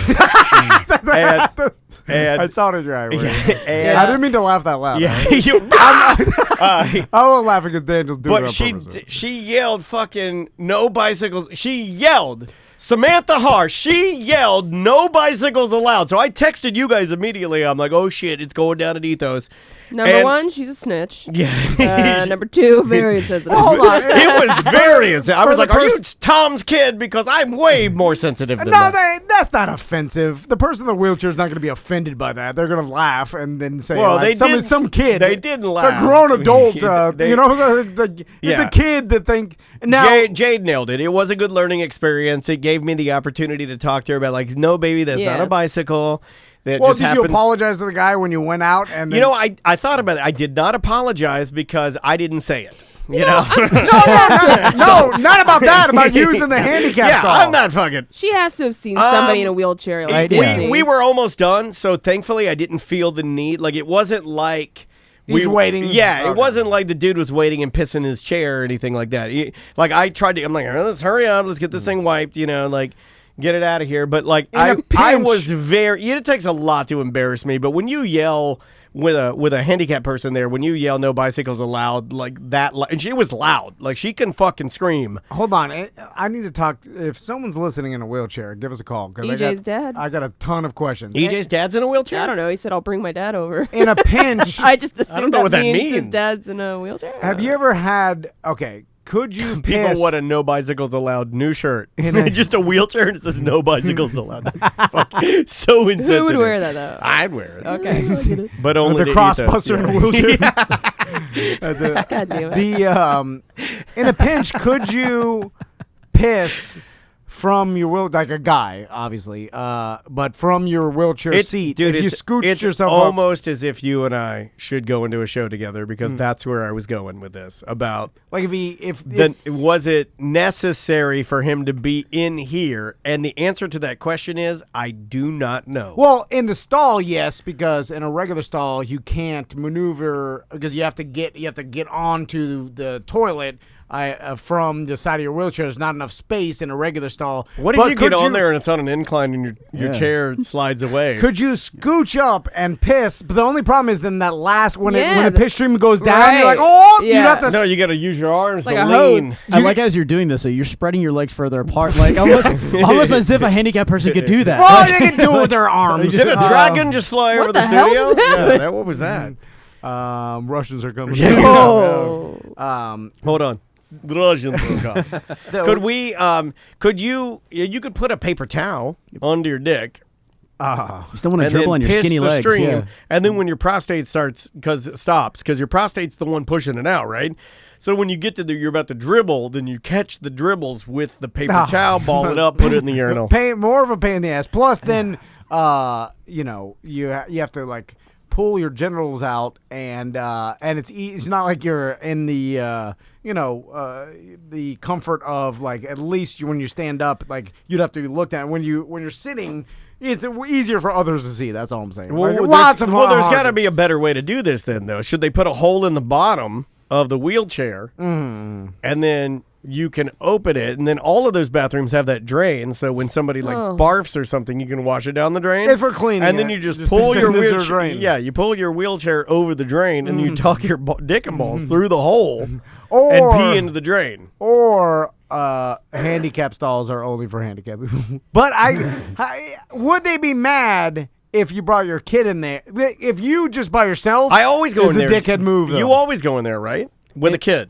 Well, if it's too cramped in the tiny stall. If there's an option and there's not a lot of people, and I don't deem that I most like it because I hate awkward scenarios. So if I analyze the situation and be like, all right, can I use this? Like, because every time I'm in the handicap stall, my number one fear is the door opening and seeing a wheelchair wheels. Have you ever trying to open the door and then I would freeze like a T-Rex? Have you ever been in the handicap stall when a handicapped person has come up to the door and then knocked on it and you're like, someone in you. No. I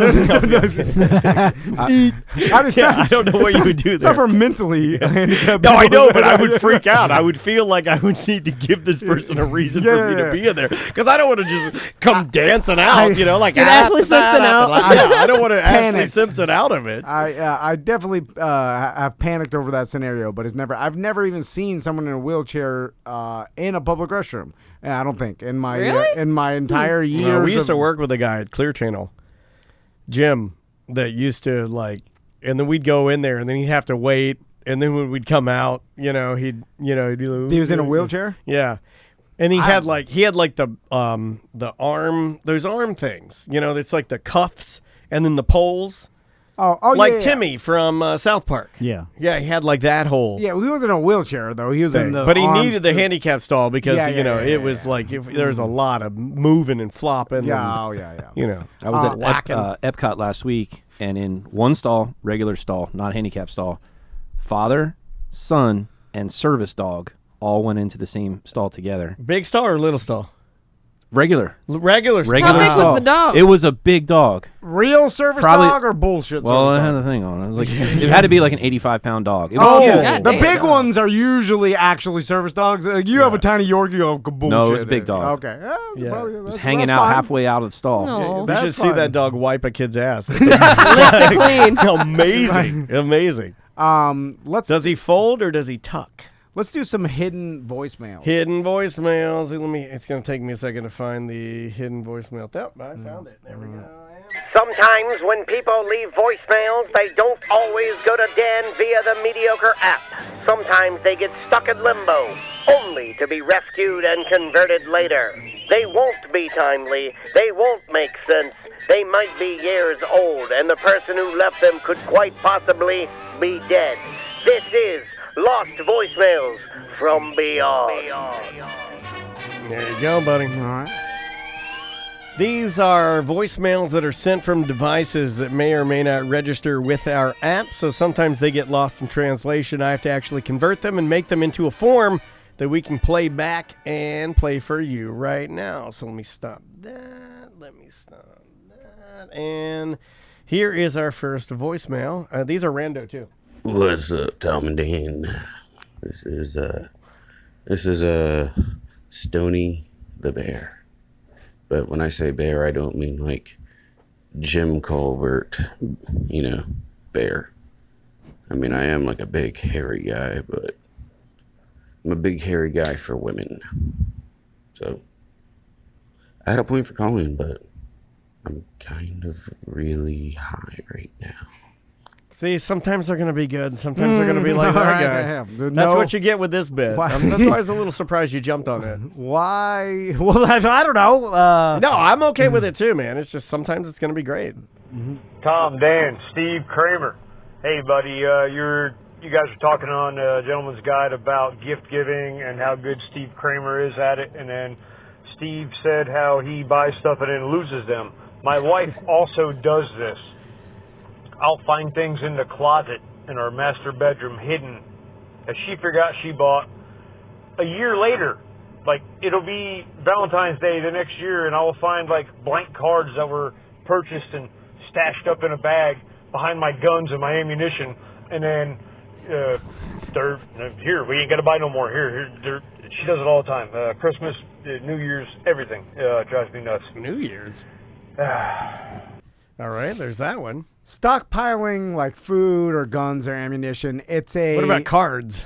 What do you mean cards? Well, that's what he Like was greeting saying. cards. He might have been stockpiling ammunition, but she was buying like greeting cards and wrapping paper, and that's not that bad. That's just like a general hoarding. But the stockpiling of like resources, that's some sort of weird psychological, like it makes you feel safe knowing that you have like something for an emergency, right? Would it make you feel safer to know that you and your family would have rations for like 5 years?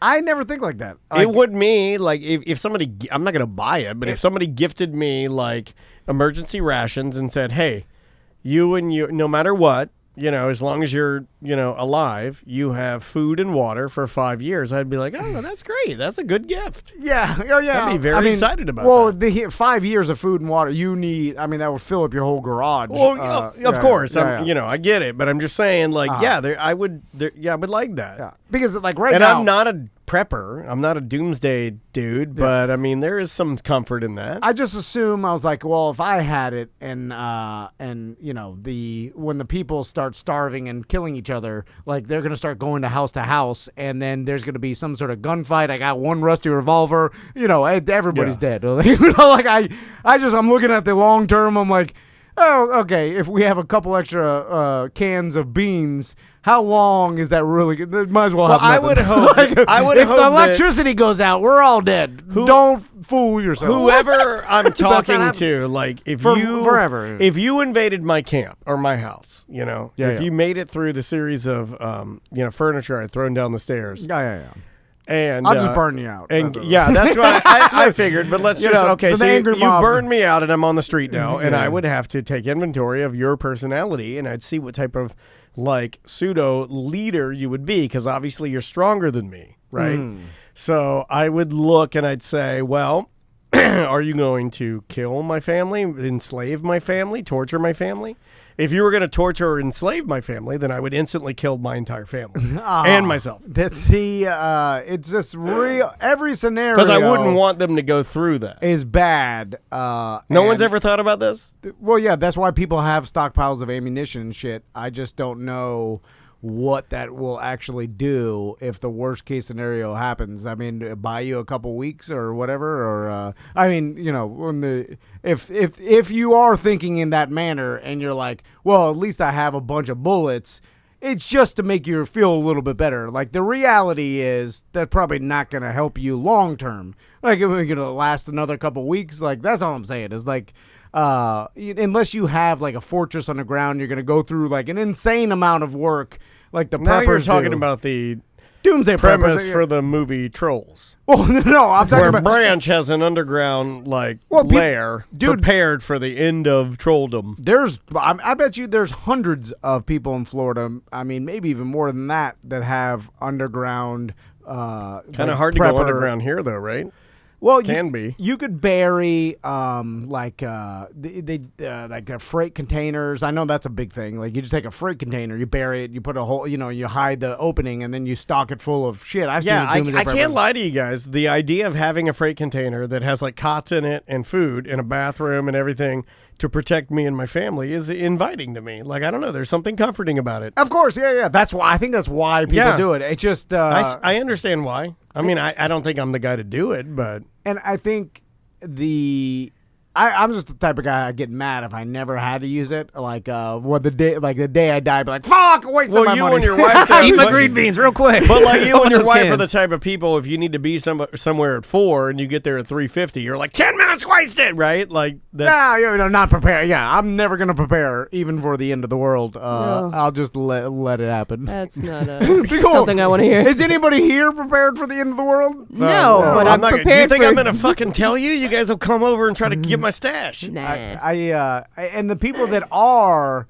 it's just like, you got the paranoia that I tag along with that, and it's like, come on, I understand it probably does make you feel better because you're like, well, at least I have a exit plan, because okay, let's say electricity, solar flare happens, electricity goes out and fries every electronic thing. People have said before, like, our society is very fragile in how it's, our food. There's a movie about that. Like, if we're not able to get the farm food over to us, to the cities and stuff, like, we're all fucked. Everybody's going to die of starvation. So then it creates a problem real quick where people start looting their last amount of food. They start killing each other. Like, we've all seen the movies.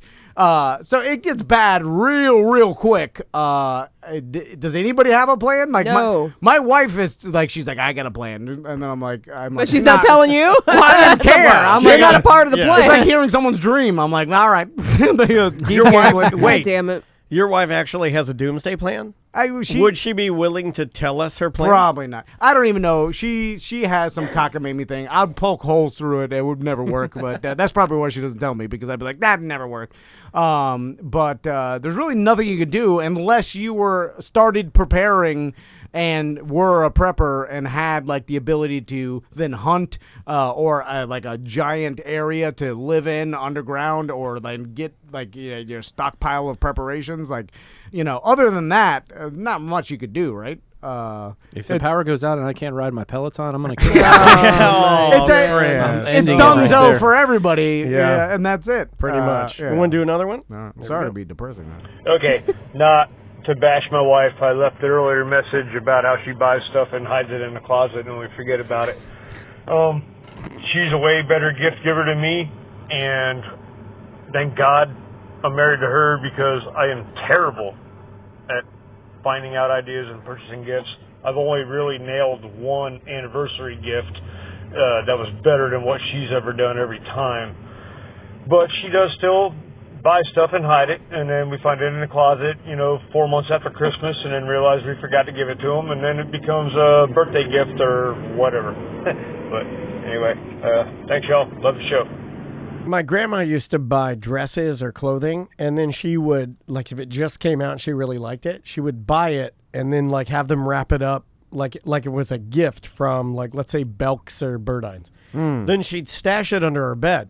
Then she would wait until the same dress or outfit went on sale, and then she would take it back and then return it for full price and then rebuy it at the sale price. Oh my God. Yeah. That's the equivalent of, like, you buy a dress, you leave the tag on. It was real scammy. Why don't you just wait till it goes on sale and buy it then? Because your size won't be there. See what she did? Well, but if... Okay. No, she'd go and get her size My when God, it just that's came. too much work. I know. Look, I'm not just. If I was a cashier, and I she was would like, I was kill me dealing if with she that- knew I told you guys that. My God, because my dad told me that. He's like, "Don't ever tell that you know what Gamma does." Her name was Gamma. She was grifting dresses. Yeah. Well, she was a fashion plate, like really, really, like very, very beautiful legs. Like she was always wearing like the little pencil skirts and like big blouses with the coner bras and big old titties, and. She was Talk about your grandma. Yeah, talk about your grandma, right? Wait, I can say my grandma has big old titties without wanting to suck them. Yeah. Thank you, Just Sam. describing her. Yeah, I'm describing her. She got big old titties. I got no one. It threw me off. Oh yeah, the gift giving thing. There should be a company that you pay a monthly fee. There is.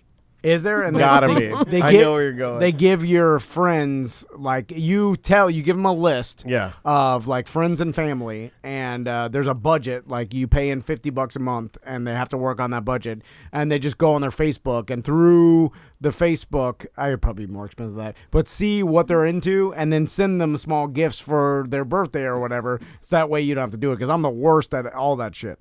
Well, your wife, you did good for your wife's birthday.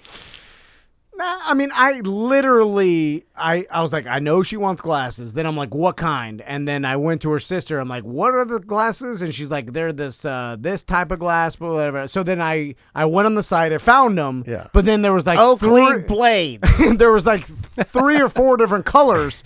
And I didn't know the color. So then I was like, do I take the chance and just pick one that and I'm like, this is a trap. Pride Month rainbow. So then I just asked my wife. She's like, it's this one. She sent me the thing, and then I just bought that. So like, I didn't, if I was good at it, I would have surprised her with it. She literally picked out her own gift. I paid for it with our joint money. And then, how do you guys stand on? Fuck that. How do you guys stand on picking out your own gift? I make a list, and then he can choose stuff from that list. Okay. So then it's a surprise. I don't know which one I'm getting. Butler, where do you? I like that. By the way, more women should do that. Don't leave it up to your husband, and then blame your husband when he don't fucking know. He definitely doesn't know. I'm not the only one that's a fucking dodo. No, you're not. I used to be 50% dodo. Before Maisie, I used to be like you. I think you'd agree with this. Before Maisie, I used to be a way better than I am now. With having a kid, I'm too busy. I'm frazzled. I don't even know. Like, I used to be really good gift giver. I'd help you. I'd help anybody. But now I've kind of lost my touch, man. Like, it's up to my wife to kind of give me some hints. Where do you land, Fisher? My wife's pretty good at it, but I usually am to the point where I will mention it enough, But I typically just go and buy whatever I want and not allow the opportunity for her to be able to gift it to me. Is there anything you want right now? No, more biking shorts. Okay. I wear the one that Samantha got for my birthday. I wash them every day. Every day? Same ones. I don't. I go 5 rides. But she did this thing, and I typically am not into this, but she gave me for Christmas last year a piece of paper, and it said 2 free back yes, rubs. and 1 hand jibber. It says hand jibber. We're going to. What's a hand jibber? It's a hand job. We're going to. That's not a gift. I don't even like a hand job. Should've My got a wife started giving it. I'm like, what's oh wrong my with the God. hand job? My wife started giving me a hand job the other night, and I'm like, oh my God! Like, please take the fucking the public sub. Don't cut your hand glove off. It's like I'm 16 What is wrong again. with your? It's It's like a shark suit. It was like getting a hand job from a knight from the round table. Her hands. I'm sorry, Andrea, but you got to get some moisture. Your hands Buy her are like some lotion shark for her skin. birthday. I bought her some. It's up to her to put it on. I don't need something. Fucking hey, you're gonna make it red. I don't need something from someone else that I could do better. You know what I'm saying? Like Best thing he's ever said. It's just Put that in the Tom Van quotes. He's right. Yeah. You don't need to jag it. I'll jag it. You put your Yeah. mouth on it. I can't do that because I'm too fat. If I could, I'd do that too. Yeah. Hand trust me. jibbers are a young man's game, like a teen game, right? Nobody's Yeah, doing that. you don't give your husband a No. hand jibber. If I had a vagina on my feet, wouldn't even need you. On your feet. Well, that would be. That'd be I hard. would just need a nanny at that point.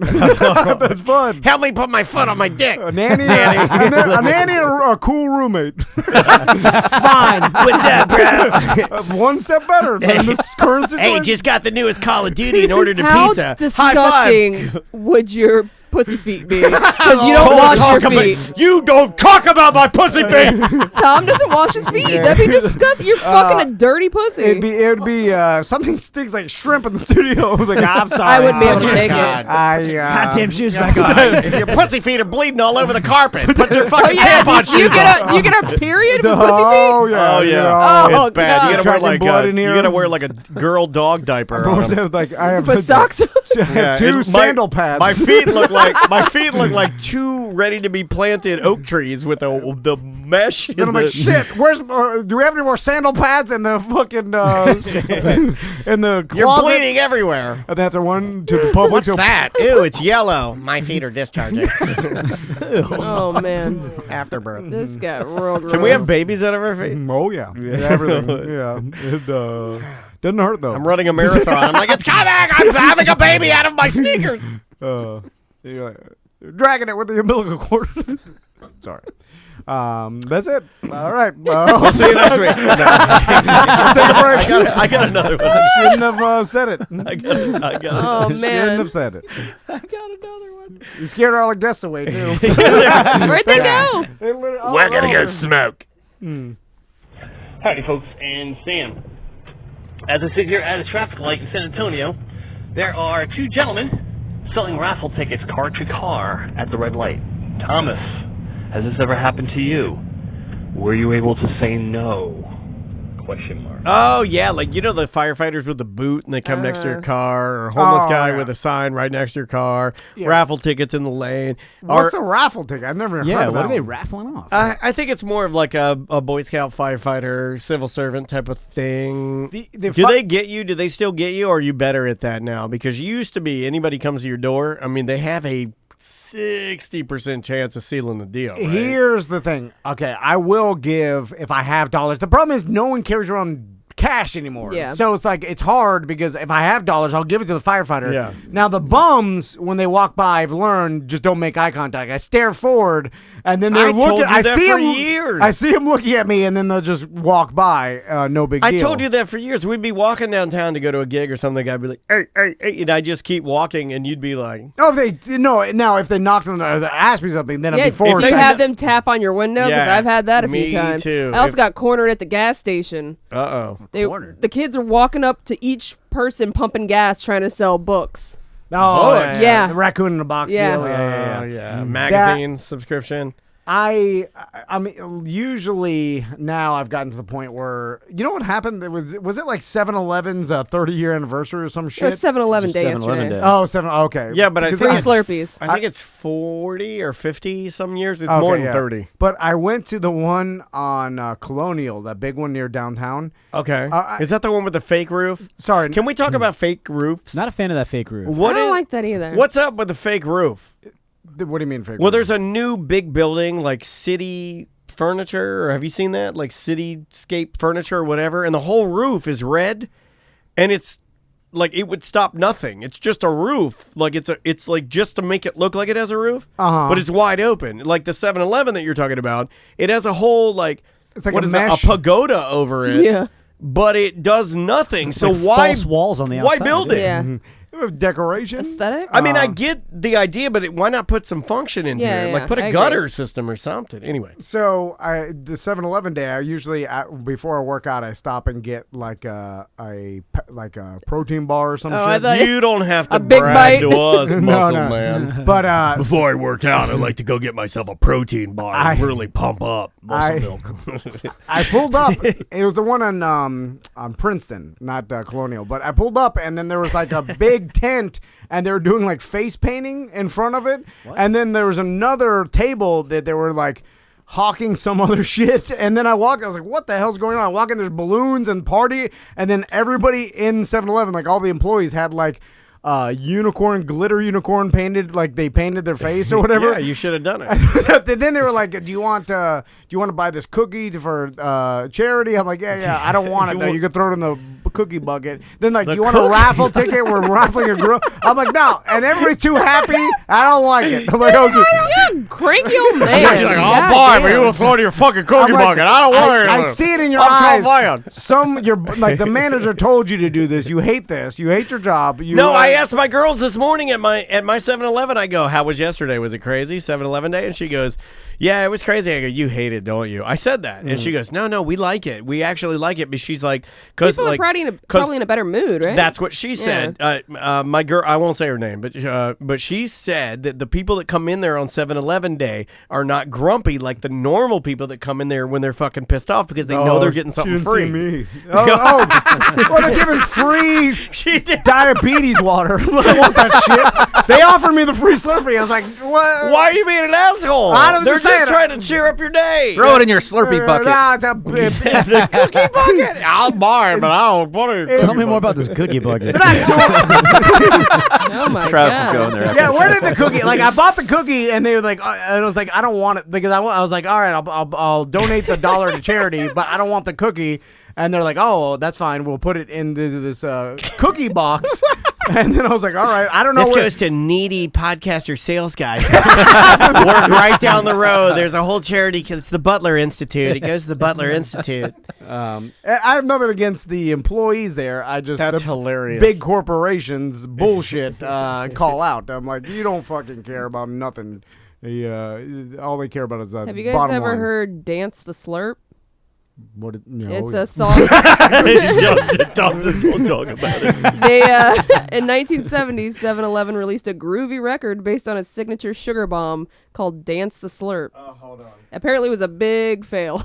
Yeah. Marketing misfire, it said. I also heard. Oh, I got it. We were talking You about. want to hear it? Here you go. That sounds like a crunch.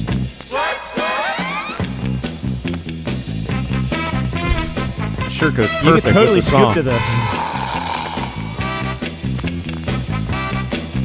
Do the What are you doing? Oh my god. It just sounds like it needs to be there. Was this it? Yeah, that's it. You wasted your money, 7-Eleven. You know they paid like $32,000 to some jingle company to come up with this shit. I like it. I like it too. I might steal that for. It's no Hoagie Fest, but No. Oh, fuck that song. What's the Hoagie Fest song? there's a couple different ones. There's some really bad I'm still ones. trying to find that commercial that the listener says I sound like I'm on. Cannot find it. I want to hear some Hoagie Fest music here. is releasing some songs that you might Oh, wanna play Wawa on some released. road trip. Oh, never mind. We can't play that. But apparently this year, Wawa released Hoagie Fest music. Yeah. Tied in. Fuck that. They got like their own Spotify channel.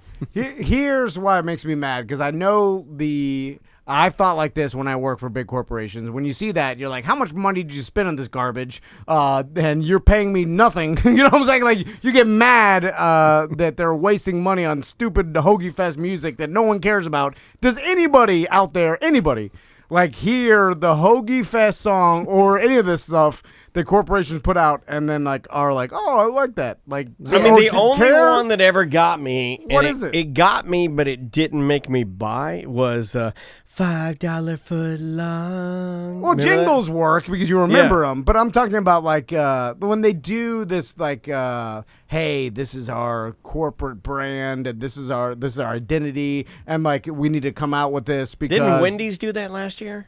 Didn't they do song? like thuggy songs or something? One. Oh yeah. Yeah, I think it was Wendy's. What No, did but it yeah, you're right. I mean, I have to agree with you 100%. It doesn't do anything. It only brings attention for that moment, and then it fades away. It's a waste of money. They have a separate marketing firm that's like its own entity, and they do all the marketing for X big giant company.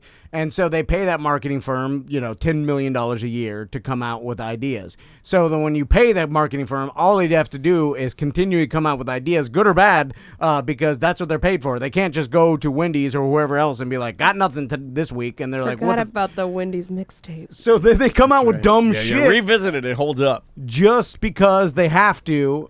If you tell someone, it's like when anybody hires, big corporations, they hire like some sort of analyst or what is it called? A consultant. And a consultant comes in, and of course, like you're paying a consultant to come in and figure out what you're doing right and wrong. They're going to look and suggest ideas because that's what they're getting paid for, good or bad. So most of the time that I've heard people deal with consultants, it's always they're like, oh, all their ideas are horrible, and we're going to go back to where we were doing before. My wife nailed one that got us, was the Nacho Fries Taco Bell commercial where they had, have you heard the song? I don't know. It came in this last round of Nacho Fries. Here, I'll find it. It's an actual song done by this guy that my wife looked up, and she's like, he's an ex-boy band member. And what is it, a jingle? Oh yeah, the Quiznos like hamsters or whatever. It's a full song. Here, it's called Great. Chasing Gold. This is the Nacho Fries Promise song. me no more. Oh wait, I think that's a commercial. God damn it, YouTube! I paid for premium. And this is it. Excuse me. What was that? Goddamn French fry. You have a real gift, kid. Don't waste it. I'm just a nobody, okay? You're wrong. Oh wait, here You're it a is. star. Here it is. The full song. That's the commercial version. It's called Chasing Gold. Nacho I do Fries. not believe I've heard this. Oh, it's great. Andrew and I have listened to it hundreds of times. Is my reasoning. What? Without you here, life has no meaning. Seasoning is my reasoning. Why must you go? Gotta use these for my toast. The taste of you I could never replace. This is in June, I have too. never heard this. You're the love of my life. Maisie actually likes this. We played it in the car. Fuck this shit. I'm gonna get a hand job with this later. Okay, well, it's a real song that they just. I like it when it goes back to putting ultimate effort into something dumb. Yes, that's fine. I knew you'd like this. Yeah. This is because he did a good job. You turned him around. This you wouldn't even know is No. a. Well, he does at the end. You gotta hit the Times end. they go. But I'd spend my whole life chasing gold. His voice is phenomenal, right? To my knees, you got me begging, baby. Please don't leave, 'cause you're the love of my life. This was the one they used in the commercials. How can I find a way without? If you go over the top like this, that's fine. We need to put You'll some win. slurpee. But Taco Bell always wins because they're like satellite falling into the ocean, free talking. Yeah, like they always go way further than they ever should. And it's not tongue in cheek; it's for comedy. Yeah, I just want to hear the end because it really is. It brings me to tears a little bit. Do I have to say goodbye? goodbye to the taste of nacho fries. Right? It's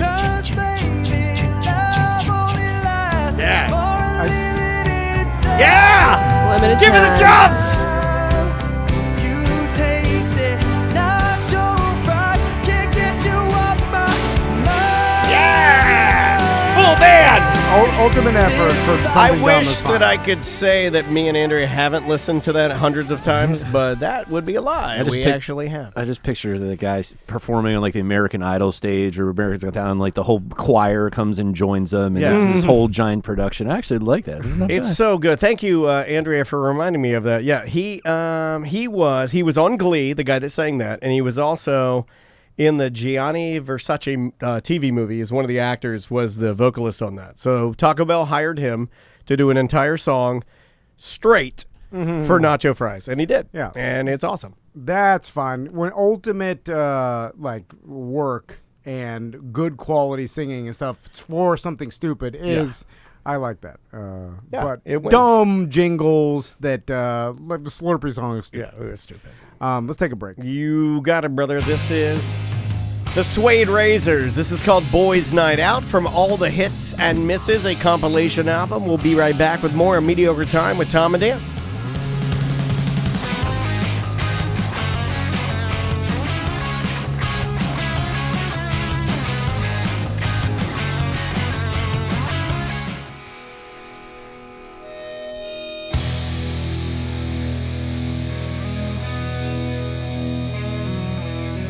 That is a band that I love so much. Stop. That is Off With Their Heads, and they have a new single out. It is called, I just found this out today. It's called Disappear, and it's a really, really good. I love that band. Welcome back to A Mediocre Time with Tom and Dan. I am Dan. I'm Tom. Would you like to do some mail on mail? Yeah, but I know we got Ben. Oh, yeah. Let me call him. Oh, do we? Are we gonna? Oh, that's awesome. Yeah, he would Exclusive. That's great. He was the engineer at the Lil Wayne concert. Well, he was, right? Yeah. But I wonder. Well, he's on tour with him, right? He is, yeah. So Is he, well, he'll stay on. Yeah, for Blink, right? He'll stay I on think for. he's been on the whole time. Yeah. No, but I mean, like, just because Lil Wayne's leaving doesn't mean it Well, changes. I guess he's not leaving. Well, he said he was, but he'll be at the next show. At least that's what they're reporting. So, you Wow. know, I mean, I guess you could say whatever you want, and then know who's gonna hold you to it, right? Like line one. The audience is gonna be like, "You said you were quit. We're gonna walk out." Exclusive interview. Yeah, here you go, TC. I'll let you do this one. Hey. Hey, what's going on? What's going on? Dude? Why did you fuck with him like that? The consummate professional. What's going on, Ben? Nothing much, guys. We're having a day off on this tour. It's pretty good. So what happened? Because you know this has been all over. We talked about it in news earlier about Lil Wayne getting miffed and then walking off stage. Well, so it kind of started yesterday morning. We had a show in Boston the day before, and it was a pretty far drive, it was like 600 miles or something. So Lil Wayne's crew comes in a little bit later, but Blink's crew, I'm traveling with them. We roll in. We usually come in around 7:30, 7 o'clock in the morning, and we didn't get in until almost noon. So we were behind the gun big time. Same amount of stuff has to be done, but like 5 hours less to do it. So everyone's just rushing. And then this crazy storm came in and stopped us, for a while. We got flooded pretty bad. Yeah. And so they, Live Nation held doors for a little bit. Typically doors are at 6. They didn't open until like 6:30, I think. So while people are, trying to not get rained on, Neck Deep opens the show. They put on a great set. Yeah, they're a great band. I love Neck Deep. Yeah. Oh, they're fantastic, and they do such a good job with what they have out there too. They're up and coming. It's good to see, people actually still making music. Yeah. But so they're playing. Lil Wayne shows up. He rolls in just a few minutes before his set, and then he's gone right afterwards. Typically, most days. But because of the weather, they held doors, and people were still coming in. And he got maybe, he plays probably 20-something songs during his set. It's side note, it's a really good set. He puts on a show, man. Oh, we saw him when Tom and I saw him here with it was Rick Ross, him, and Nicki Minaj, and like he crushed it. Like I have no complaints on a Lil Wayne show. I think he's an amazing performer. I'm a huge fan. I own every album. So Yeah, he puts on a great show. His crew is professional as fuck. Oh, sorry. Am I allowed to cuss on this one? Yeah, you're good. Okay, cool. Yeah, so his whole crew is super pro. They come in, they do their job really well. They're great to work with. He rolled in, got maybe 4 or 5 songs in it, and he stopped in the middle of a song, and he's like, you know what? I got to be honest, this is super weird for me. I'm not used to people just walking in while I'm performing. And it's still a little bit light out during the beginning of his set because he goes on like 8 o'clock. And it's, I could see how that'd be off-putting because he's a star, So he's like, you know what, this is going to be my last song. I don't know if I can do this, but hey, thanks Blink-182, I'm out. He did one song and then walked away. Wow. Now, how many people were in the audience? Like, did it look like sparse enough to be embarrassing to him or like off-putting? Not from my perspective. I could see where it might be for him because, like I said, he's a star. He's an A-list guy. And it would be, tough to open for a band, especially while people are still coming in. The shows up until yesterday have been packed, like mostly, if not sold out, then really close. Like they're slammed shows. The crowd loves him. He puts on an amazing show, and then and so did the other bands. It's been really good. I guess he's just having a bad day. That's what I was thinking too. Yeah, and something else must have been going on. And you're allowed. And we live in a time now where you used to be able not to come to his aid at all. Because I know there's plenty of people out there that wouldn't want to say baby. He's being a baby. I probably would have been super pissed. But we live. Yeah, the people that pay to see him. No, so I get go it. fucking do your job. But I'm also saying, I'd rather see him than Blink-182. But here's the reality of it. Not to come again to his defense, but there are times when it doesn't matter if the crowd paid. You're just not feeling it, and it ain't gonna happen. Yeah, but you're an entertainer, just like I am. No, I put get that it. in quotes. And I've never done what I'm claiming that somebody could do. Yeah. I never have. I'm just saying. We've had bad days, and we're like, fuck it. Yeah. Let's do our Suck it goddamn up. job. At least he didn't Lauryn Hill it. At least he showed up. Yeah. Oh my gosh. He puts on a great show, and and more power to him for pushing through. The pace of this tour, there's a lot of shows, and some of these shows are spread pretty far apart, just scheduling reasons. I fully can grasp his frustration with it, but like you said, in my opinion, we're all doing it. We roll out of bed, we work, and then we go to the next city and we do it. Yeah. Yeah, and what's weird is that it's not like this is his first fucking rodeo. This guy's been doing this for 20 plus years, more than that, But probably. he's also been performing for. And how again, old? I'm not trying to be disrespectful, but he's also kind of a strange cat, right? Like it's almost like when you go to a Bad Brain show and then HR decides to have a meltdown. And he's wearing a dress and he won't come out of his his. I'm not trying to compare, and I'm not at all saying that anybody's crazy. I'm just saying, like how many times has Kanye or Axl Rose? Or I'm trying to think of other guys that just like they get in their own heads, and it's not your fault. It's not their fault. It's just I'm a weird dude that I'm an alien. He said that in the Alien. I'm an alien. He's a fucking alien, and maybe he was just being a little more alien that night. Now, I have to defend him right now because, I'm going to get to a point where I'm going to start pulling this type of shit. and on a very small scale. Yeah. Very small scale. You could do it once. Our company's done. Then Lil Wayne, he could do this shit for a long time. He built up the one equity. and done? I need to at least build it up so it's 2 and done. Well, if we did that Hard Rock show, the documentary, and you're like, fuck it, I'm not feeling it, and then left, virtually certain that would be the beginning of the end for us. Like everybody there, like, OLE was just the beginning, my homie. That wasn't our. It kind of was our fault. If we had been there, we wouldn't have that problem. I think everybody's like, yeah, this is your idiot. You're trying. You're screaming on everybody's. Well, Ben, hey Ben, thank you so much for calling in, man, from the road, and you can always check in, man. I love the fact that you do that. I'm like literally envious. So Ben, have you heard? He's coming back and the tour's going to go on? They don't really they don't know anything from our perspective. I saw that he posted on Twitter this morning that he's like, you know what, that was crazy. I will see you in Bangor. We're in Maine right now. Bangor, I don't know how to pronounce it, but we're up there now. Their buses are here. Their trucks are here, so I assume the show's going on as scheduled tomorrow. He said it was. Maybe he just had a day. Creative types. Yeah. They have a day. Think about the reality of Lil Wayne and the fact that, imagine he comes here and then he sits down for an interview and we start interviewing him. He's like, you know what? Fuck you guys. Fuck your audience, and leaves. And we'd be like, wow, that's bad for business. For him, he's like, there's 10,000 other shows. I've done this for, and so same thing with different that. Reality. He's in front of this audience. There's how many people are there, Ben?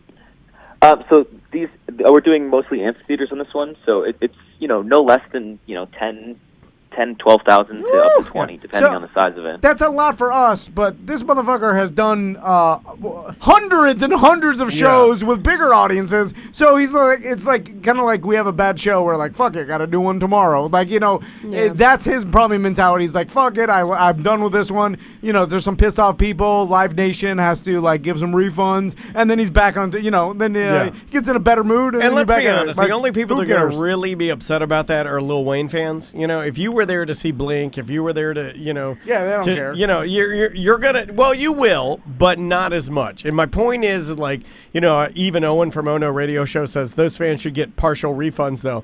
I don't disagree with that, but there's a part of me that says, man, I was at the show when he walked off, and there's value in that. Yeah. Because then is there value in that? Of course there is. There's value in everything. Yeah, you're part of a Sam. moment. That was the thing that happened. They're talking about it on TMZ, and you saw it live. Yeah, you were there live. But I'd rather just see him play. I agree. I'm not saying you're wrong. I'm just saying there's value in that. Yeah. There is value in that. And hopefully he'll make it good. Maybe he'll come back through solo and say, anybody had a ticket, you're in. I don't know. Maybe he'll make it right. Because there's some iconic... I would. If I were him, I would make it right. Well, thanks for calling in, Ben. Let us know what happened in the next concert. Yeah. Can we check in with you next week?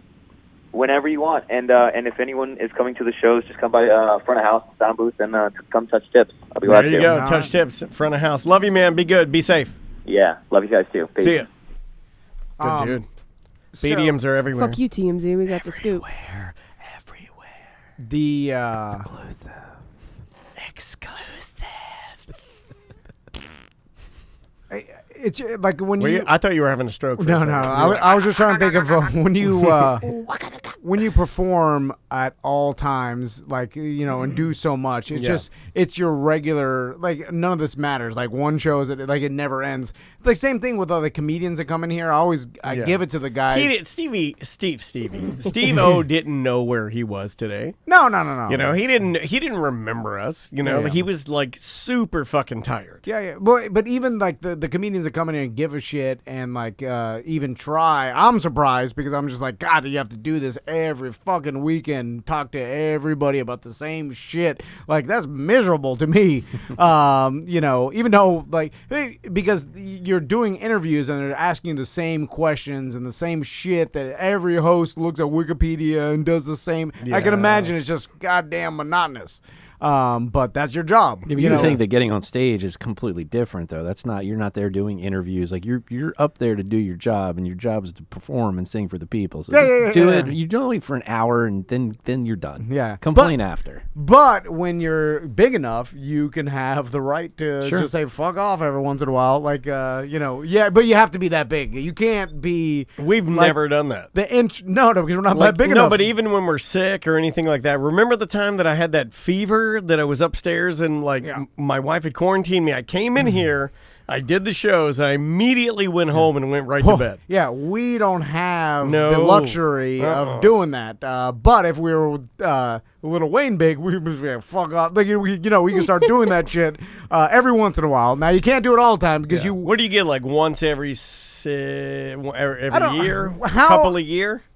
Okay. That At least How many once a fuck year. ups do you get a year? I'm not a big enough fan of any artist to even weigh on this, but for like, who's your favorite band, Samantha? Right Rancid. now. So Rancid. Yeah, that's so been like a staple. how He doesn't You pay sh- attention. He's admitted this. You multiple should have times. known that. Well, I That's don't know. That's Well, been her but- favorite band for forever. I don't know. But if Rancid, if you go see a Rancid show, like how How many passes yeah, do they get? Yeah. How many passes do you get if he That's a great question. before you're like, I'm done with him. Like how And you're If asking, I try and go and what they cancel, and or you're they walk asking the off. right person too, because I feel like if you ask me, like my answer is going to be weird. But yeah, Rancid. How many passes do they get for fucking up? how much equity has Rancid built in your life to give them a pass? Like how many passes do you give Rancid?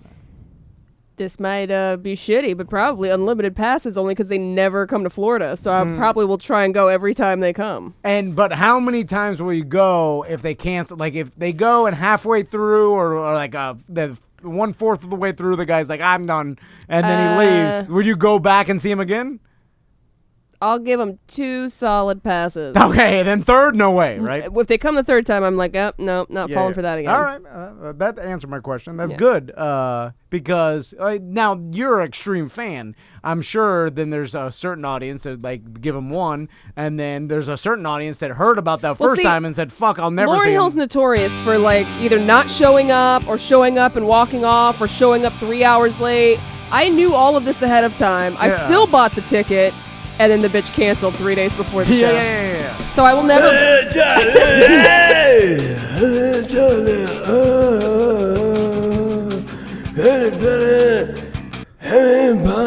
You know what?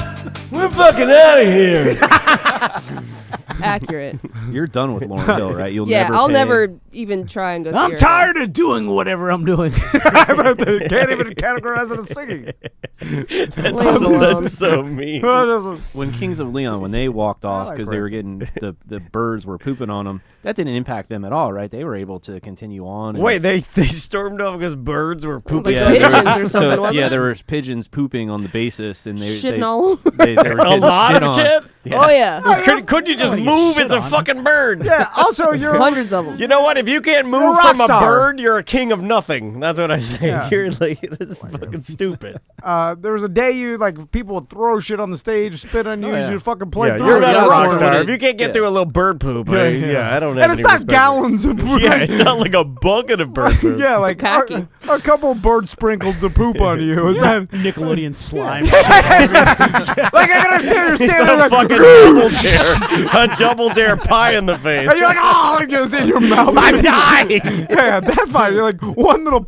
Like, you can't You're even like, you don't feel want bird this poop. bird shit on me. I'm fucking out of here. Fuck this city. Like bird poop, it just appears. You're like, what? And then you can't even feel. It's light. Yeah, it is light, but it's white, light and white. Yeah. That's what I say. Let's do some emails. All right. Let's just Yeah, run we're not even through- gonna do yeah, a male on male Okay. intro or Let's anything. just run through like 5 emails. Hi all. I know it's old, but the Fairvilla Two Wife Crew episode has entered my personal Hall of Fame for favorite podcast episodes in the T&D universe. While the often discussed portion of that show that Tom requested be edited out is typically the main topic of conversation, I wanted to bring to light what I proclaim is the best moment from the show. At one point during the show, Tori says she likes to squat on Jimmy's side of the bed to, quote, empty out after he finishes inside her. Oh, come on! You haven't heard this? And No! makes him clean it up. No! It's the single grossest and don't funniest read this thing email. I've ever heard, and I don't think it's ever been discussed No, on the they, show. they don't Yeah. want to talk about Please. No, that. it's true. Please flood Why the Jim would you Colbert say Show's that? phone lines and confront him about No. Why didn't she just go to the toilet like my wife does? No, no, no. Shame. And it had been Shame like wipe it out. had been like 2 weeks, and I told my wife, I was like, when this happens, it's gonna be a lot. It's gonna be a lot. No, My balls were full. I don't even know if they I wanted looked that. down there. It They don't looked wanna like talk about that. it looked like an old Rydell volleyball. No. Yeah. I hope she has like hardwood Big. floors or tile. Like No. she's Not me. I got starting to carpet, baby so we batter on can't the do carpet. that. No. She's got to run. I'm like, run for the toilet. Lots of resolve. And then it's like, Also, and then can you Can you like during my vasectomy? Did you get a vasectomy, Chris? Yeah, I did. All right. Big board guy. The That's a job. couldn't we have?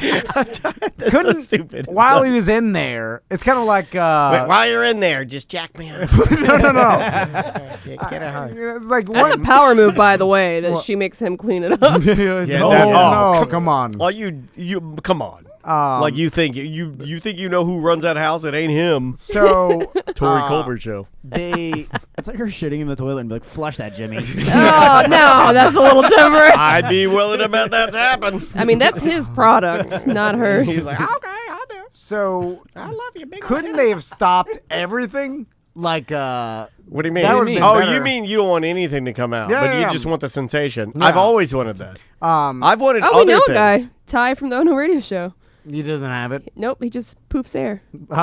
Is it like a medical condition? Mhm. It's probably going inside. It's his probably bladder. going to his bladder, but yeah, no cleanup. No, you know what I want? I want like different things to come out of there. You know, reminders. Mm-hmm. Oh. Toothpicks. No. Toothpick is good. Ow! Yeah, I'm like, Don't. Spearmint. Put that in the sun for a while. Fortune cookie. What? You're gonna want to dry that out. Yeah. Salty. My sunflower seed. That's weird. Baseball players can have that one. Oh, What? tiny scroll. Yeah, What does what's it it say? And happy birthday, Andrea. No, it says next up a toothpick.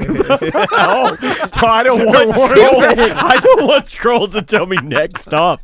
You're giving me fucking Peter's TV guide. Is like next up. All I'm Fucking saying, pipe yeah. cleaner. I'm like, oh, it's gonna take a minute. Because once they gave me the vasectomy, that whole process, it's irrelevant now. I don't need it. Well, now so that you're, take everything. I mean, to go back to my original You know? horrible joke. Now Take that you my have, testicles out. Now that Yeah, you take have the whole thing out, Now that right? you have a vasectomy, you have less testosterone than I do, right? Like you're less of No. a man. That's not how it works. I thought that was the. I mean, it looks like it. Because I see you wiping your vagina in the morning. I just saying. Is that on his feet or? Moist towelette. Just take it all, like you know. I'm okay. I want my balls removed. I've been very vocal about. Now you could. I've been as vocal as this about this as Megan Rapinoe has been about our president. Yeah. I've wanted my balls removed for a very long time. I don't think they're necessary, and I feel like I could put more penis in. Well, You don't like the slapping sound though? Do you think I get a slapping sound? I have a child. There's no slapping sound. Okay. Also, no like. Plus, my that's balls don't hang enough to slap. My balls are just like They're taut. yeah, they're just like, you know, my balls are the equivalent of like an Armenian man like rubbing up against you in a nightclub. Not a lot of slapping, but he's there. All right, next email. How? This is a gripe. How many times is Tom going to explain what a firefighter's Kelly Day is? Jesus fucking Christ. P.S. Dan, you're killing it with the parody songs. You're the good one. No, I'm not the good one. I'm just mad. I Leave think him all alone. my, He's got PTSD and he's got some sort of dementia and some sort of Alzheimer's. He's got everything brain. Listen, I'm just, and this is only to my buddy Joe, not to everybody else out there. I'm just saying, I think he's got one over on us, and this Kelly Day bullshit. There's a bit of a scam. Oh, here we go again. It's just, like way too good. What's a Kelly Day? Yeah, we're just No. refresher. Yeah. saying. Is it first responder or is it first rest sponder? We're, like we all That's as all a I'm society saying. is like, hey, let's. That was like, very disrespectful. I'll cut that out. These guys deserve it all because they do a hard job, Yeah. and they do. But up until what? Like, Yeah, I agree. I think we have to have some fucking limits Should here. we just give them? give them the fucking world, dude. Fucking lazy asses. My buddy Joe is. That's why I'm bitching. Anyway, Yeah. I know what he does. Nothing. Go ahead. This is the pivot of the bit, by the way. It started with Grizz. These are not good soldiers. I think went to Joe. It's like, these are not good firefighters. We got to find somebody else, though. What's Pudge up to? He's an elevator you don't mechanic. want to know what Pudge does. Oh, no, we should talk to He him. works hard. Yeah. He's in the Well, he union. gets paid I feel like Pudge doesn't get lot. enough love. He gets paid a lot for being an elevator mechanic.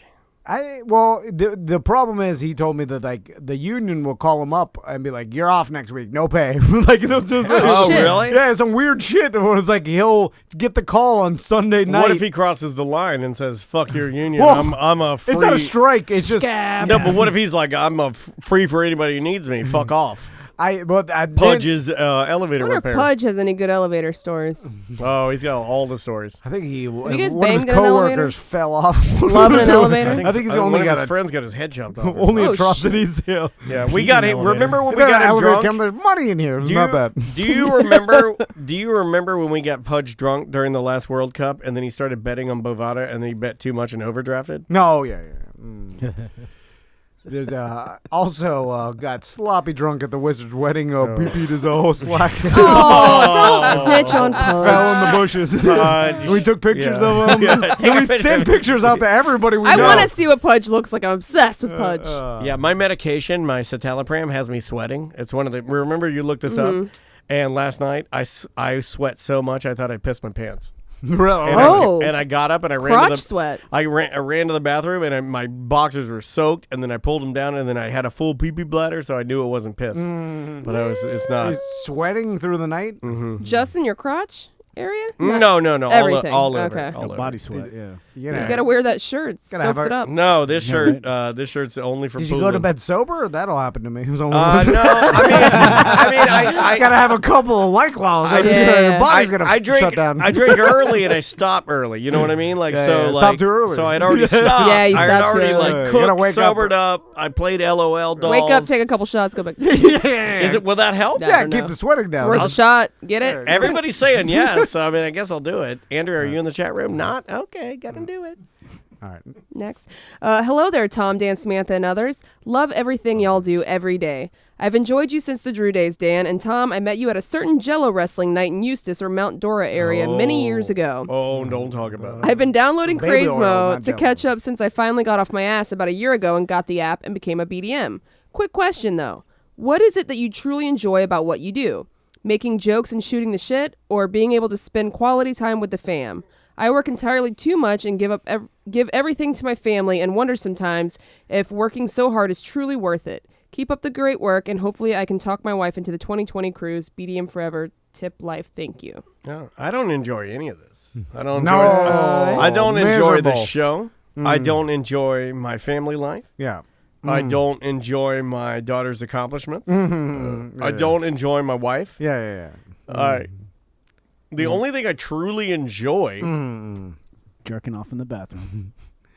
I don't jerk off in the bathroom. Only in the middle of the night, though. And that's when I put the boner down and jack it right into the water. Well, think about it. Like, no one's happy and living the life at all times, No. right? Like, even if even the people that seemingly are living the life, I get about you get used to it. I get 3 minutes, I think, of euphoria and fun every day. 3. Oh, yeah. You know, like where I'm like, hey, I'm really doing it. This is a great job. And then I get here and I'm like, oh. It's Do you know what I mean? Like, is the key to a good job different thing every day, right? Like it's got to be variety is the spice of life. Like anybody that's really likes their job a lot, I feel like has a job where it's a little bit different at all times, or anything can happen. I feel like this job's a little bit different at all times. Yeah. You kind of never know how the day's going to go. I feel like in a rut. I'm sick of your faces. I mean, like, I'm over it. All of you. So especially Travis. The guy's question is, what do you enjoy more? Like, I think everybody Fuck you, sir. enjoys more doing not going to work, or like doing what they like hanging out with their family or whatever else you're going home and doing what you want. Are you pointing to me because I have no family? No, I'm just saying. Oh my God! Like That'd be Seth. The best part of your day is not here, right? It's with Travis at home, right? Yeah. And that's most healthy people. I feel like, unless you're like have a bad family life or don't have anybody, like then you know there's something that Seth was sad when he couldn't do the news. Yeah. I'm sure. He texted me and I had to tell him. I was like, I'm like next week, buddy. He's like, okay. I already booked somebody for next week. Real Dan sad. Paul, he kind of nailed it. He says Double D loves resolving mic static. I kind of do. Like there are like things that like tasks that I enjoy more than relaxing, and that's probably some sort of a sickness, right? Well, I don't even enjoy relaxing. Like I feel No, I can't. I'm very bad at it. What the fuck is wrong with you people? I'm very bad at relaxing. I don't like. Here's the thing. I get mad at the end of the day. Like There's a Saturday recently that I didn't get anything done. I just hung out and didn't do anything. I agree. And at There's the a end guilt of the that day, comes with that. Yeah, I agree with that. There will be a guilt. Yeah, I was like, fuck, I wasn't productive. I didn't do anything. Yeah. Like, I felt bad. I was like, today was a waste. I didn't look at it like, oh, today I got some rest. I had a me day. Like, I don't think like that. I'm like, fuck. Yeah, I agree. And also, What about if you're on vacation? I still don't do it. No? I'm bad. I've never been on vacation where I sat and did nothing. It's always running Yeah. around with the kids. Or We don't like, do that. You know, like, We don't do that. Because with my wife, I This go. motherfucker's always on email. I'm always on email. I mean, we're always working, like especially with here. Well, we're doing something, at least communicating with something and getting things moving. And Tony, I mean, I can't cut. He's gonna email us like at all What about hours. in Mexico when you were chilling under the cabana? Not relaxed? No. No, I mean it's a relaxing, but the thing is, Horrifying experience. It's a small amount of time. Like, I mean, I laid down in there for 15 minutes. Like, then You it was- did eat all the seafood. Yeah, they ate all the seafood. But then there's kids and the wife, and then Daniel and Andrew got in a fight, and I laughed at that. Then Yeah, what was that about? That was bad, Then right? my wife's like, "We gotta get upstairs, get the kids ready for the Tiffany's wedding tonight." You know, always just go. She's like, you need to sober up. You're the officiant. I'm like, who the fuck is you? Go the fuck out of here. What, Daniel, Nerd. What is the best part of this job to you? The best part of it? I like the freedom of being creative. That's the best part. Like being able to like for instance, I'll give you a real one. I have it. I don't have it done, but I have it like fleshed out. But I'm like reworking the gripes and gratefuls. We didn't get to it today, but I'm reworking the intro because I didn't like the other one. I tried too hard on it, and the concept I came up with, they're not all going to be hits. So that one, it fell flat for me, you know? And so I have another one that I'm going to do. So the ability to be able to go in and like change that on a whim and make it like branded out and make it cool, I love that. I love the creating aspect of it, like creating a song or something that I think, like this week I did like a Weird Job Wednesday theme song that was Neil Diamond. Yeah. Like being able to come in here and just like Being create. creative, yeah. And just like, and it sounds very simple, but just something that like, even if it's just a tiny smile that you guys are like, this is fucking stupid. Like, okay, good. Mission accomplished. I'm done. Yeah. Like I like that part the most. The creative aspect of it. It's very pure for me. It's very like come in here, create something, you know, make something pretty, you know, make something, you know, good. Yeah. I like that. Yeah. Like editing this after the show today. I love that. Yeah. I know a lot of people say, "Oh, you could get somebody to do that or get Samantha to." No, I like it. You know, I've always done it. I enjoy the aspect of putting it together, making it sound good, weaving everything together. I like putting it on my shoulders. You know, I mean, it's probably like you with like a business deal here. You know, like when you go in and you talk to a client and you know that their particular product will line up with like the message that we tell. I mean, you probably get excited. No, I don't like that part. Yeah, what do you like? What's your part that you like the most? No, I honestly, because you're an idea guy. You'll come in one day like when we have a funny show Yeah. and I know it's funny, and then I'm like, all right, that's good. Like Yeah. then I feel satisfied, or whatever. Like, and it yeah, doesn't I'll be always honest happen. though. Like today wasn't the funniest show we've done. Yeah, no, but no, it no. wasn't a bad show at all because we're we're improving, like, so it's impossible to have good shows at all times. Agreed. Because like if I had to put that aside because like if you think every single one of them is going to be like just barn burner, it ain't going to happen. Yeah, well, ever. It's impossible because there's no like a stand-up comedian. My thighs look really good right now. A I stand-up was just like flexing them, and I'm like, yeah. A stand-up comedian has Thank you, worked Butler. on their act for so long that they fine-tuned it enough where they know it's going to be funny and it's going to kill an audience. Like Yeah. they've done the same jokes over and over, and They've curated it, made it like tight and perfect. Yes. Yeah. So then when they know when they get in front of an audience or whatever, like this hour that I've built over fucking years or whatever, it's gonna be funny, and but the same material they practice doing it over.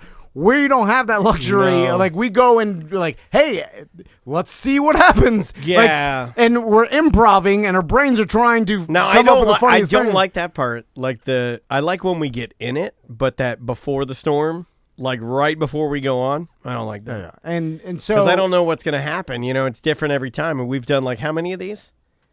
Friday free shows? Fucking This is 100 what, 529? Yeah, but like think But, about I mean, the- ACTs, yeah. BDMs, OGs. Thousands but of I mean, shows, like like I bonus shows. I Some of usually them are funny, measure some- with Friday free shows, and that I mean that's 500. That's a fucking stupid amount of. shows. And then here's the thing: I'm the worst. Like, if it's not good, I'll beat myself up all weekend and be like, I should have been better. How do you feel about this one? Be honest. 1 out of 10? Yeah, 1 out of 10. I gave it a 7. 6, 6.5, 2.5. No. Whoa! Yeah, I like that. I like that. I think I'd be like, I just said whatever the funniest thing is. That's all I do. It stinks. Yeah. But that's all I'm trying to do. Yeah. Like, that's why it never bothers me if anybody cares about anything I say, because I'm like, listen, I'm just saying whatever I think is the funniest thing at the time to make Daniel laugh or anybody else. Yeah, I got to do it again. Like, you can go back. I mean, think about if you went back, like if we ever ran for politics or whatever, you go back and find things that who the fuck knows what we said for thousands of hours. I mean, we probably said some crazy shit. I couldn't tell you. Yeah, and this is like we say it because we're trying to make each other laugh, and and that's it. Like, we're not trying to change the world or do anything. Yeah, like, my whole Nambler rant. like brutal. Yeah. Although I will tell you, misunderstood. The best thing is not having it all being on us is way better than having someone above us telling us like where the direction of the show or what we should do or where our company should go or like. Yeah, that's not a our great company, question. But because that always bothered me working for big corporations. And maybe I just work for the wrong ones, and maybe there's some good ones out there that people really get behind and like agree with where they're going, and they have good management. You know, it's not every corporation, but the ones I've worked for, I've always been like, what the fuck? People are idiots. So, like, and then I get mad. And then I disgruntled, miserable, and I couldn't get out of that. So having only yourself to blame for everything as far as career-wise, that's what I like the most, because then you can't live your life miserable, because people, I feel like they go to work and they're pissed off every day and they're mad at their boss and they're mad at the situation and for one reason or another, and I've been there, and it's a bad feeling, and not having that feeling anymore and just like, okay, it's on me. Yeah. Then that's a big weight lifted off. What because says you can't you, blame Sam? someone else. How about you?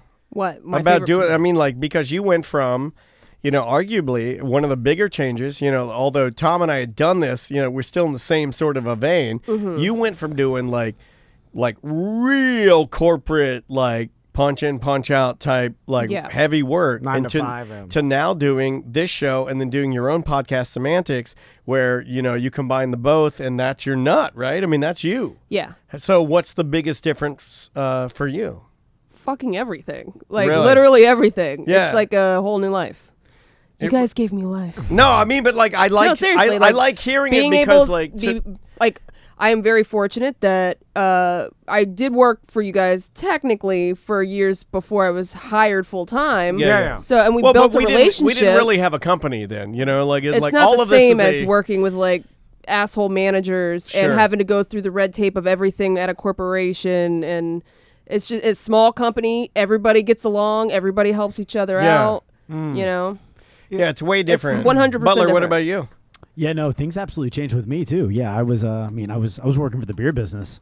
So, I mean, it was very black and white. I mean, I had a strict routine I had to do. I know what that means. I mean, I had a strict routine. I had to pretty much bust my ass from like 7 a.m. to like 2 p.m. That was pretty much my cutoff. And then after that, it was like finding new customers. So I was grinding like all fucking day. It was insane. And, Fisher, what do you think? I mean, Travis how do you likes feel how about easy the not show working is. for a big corporation? I'm kidding. I've got a good gig, man. I love it. Yeah, you got a I great love it. gig. And you're good at what you do. So Well, that's good that you work for such a big like corporation and you love it. Well, that can that's happen. very It rare. can happen. It can, Yeah, but it's yeah. rare. Yeah, because my situation is the opposite of what Tom would describe, because I have a great manager. I'm good at what I do. Yeah. It's rewarding, and that's cool. And then I can still go off and do my podcast and have fun and do my other stuff. I love it. And believe me, like the grass is always greener, and there's always benefit on the other side. And if you look at it like, shit, I'd love to leave my job and never have to think about it again, Right. and not worry about like the future of the company or what's going to go on or how we're going to Or just transition. the weirdness of paying Like, yourself. That's really weird. Like there's cons about it, but it totally outweighs Yes, yeah, yeah. the fucking cons of everything Agreed. else of the and previous job. I came from a shitty corporation, and it's kind of like what Steve-O was saying with being the clown. And if he didn't go through that, he wouldn't have, been on Jackass. And then, like, if I wouldn't have went through what I did at that corporation, I wouldn't be where I am today. Yeah, a lot of people don't know that Chris started working for the butt plug company, Doc Johnson. And he was one of the major designers there. And he got fired and for tester. and tester. He got fired for making the Godzilla. And they're like, there were no some casualties. They're like, no one can take this but you, Chris. You made this for yourself. You're the only one that can stick a whole lizard's ass in your ass. I think sometimes I fantasize about like easy, like just being a pressure washer all day, listening to podcasts and just pressure wash, like mindless jobs. Like I fantasize about mindless jobs. Mine is that restaurant from last week where they almost killed my daughter with a cheese sandwich. I just want to be a server at a seafood restaurant on the coast. You gotta deal with people. But I like talking to people. So me and Tom will be the pressure washer. And they'll be mean to me. I know they will, and I'll have to probably curb my temper with marijuana, but like I think it would be I think I would really excel there. I think I would like that. Yeah, because the pressure of what's the next step? Making it's not my menu. I don't want it like, hey, put a signature item on the menu. I don't want that. You guys do the menu. All I want to do is talk to the people. And then get their food out. That's all I want to do. Yeah. Tell them some jokes, be personable, be get witty, a tip, have dreadlocks. And then they start pulling my hairline back. Then I got to cut them off. Then I look like a weird, like kind of like a Polish Louis C.K. But then you have to have I think everybody falls. Now some people don't, but I think not as creepy. Your own personality will eventually flush out what you're going to do, and you'll probably land in some sort of career that's most likely fit for you. A lot of people don't, but the fantasy of being a pressure washer, I know would never work because I'll be pressure washing, and then my fucking boss is in the back of the truck talking on the cell phone, and I'm like, I can fucking do his job, and then now I own my pressure. They looked at you like, what are you going to kill him? Pressure washers. No, I'm just mad. I'm just mad that he why isn't he doing anything? And then that whole thing, the vicious cycle. Yeah. I so so then next thing you know, I own the pressure while I'm stressed out. I'm like, fuck. Yeah. No, we're good right here. We're all good right here. You want to do one more and get out of here? Travis didn't deliver the wands on time. The wands on time. What, does he work with you at the pressure washer business? In my fantasy, yeah. He's the. Where's our generators, you motherfucker? Where's the gutters? Then I got a customer bitching because Travis blew the paint off the side of her house. He blew up my windows and he sprayed the flowers off my begonias. Then all the. And he tries to, hey man, oh no man, sorry bro. I'm sorry, I'm lying. I was up at True Leaf. True Leaf. I only said that because I thought you thought it was funny.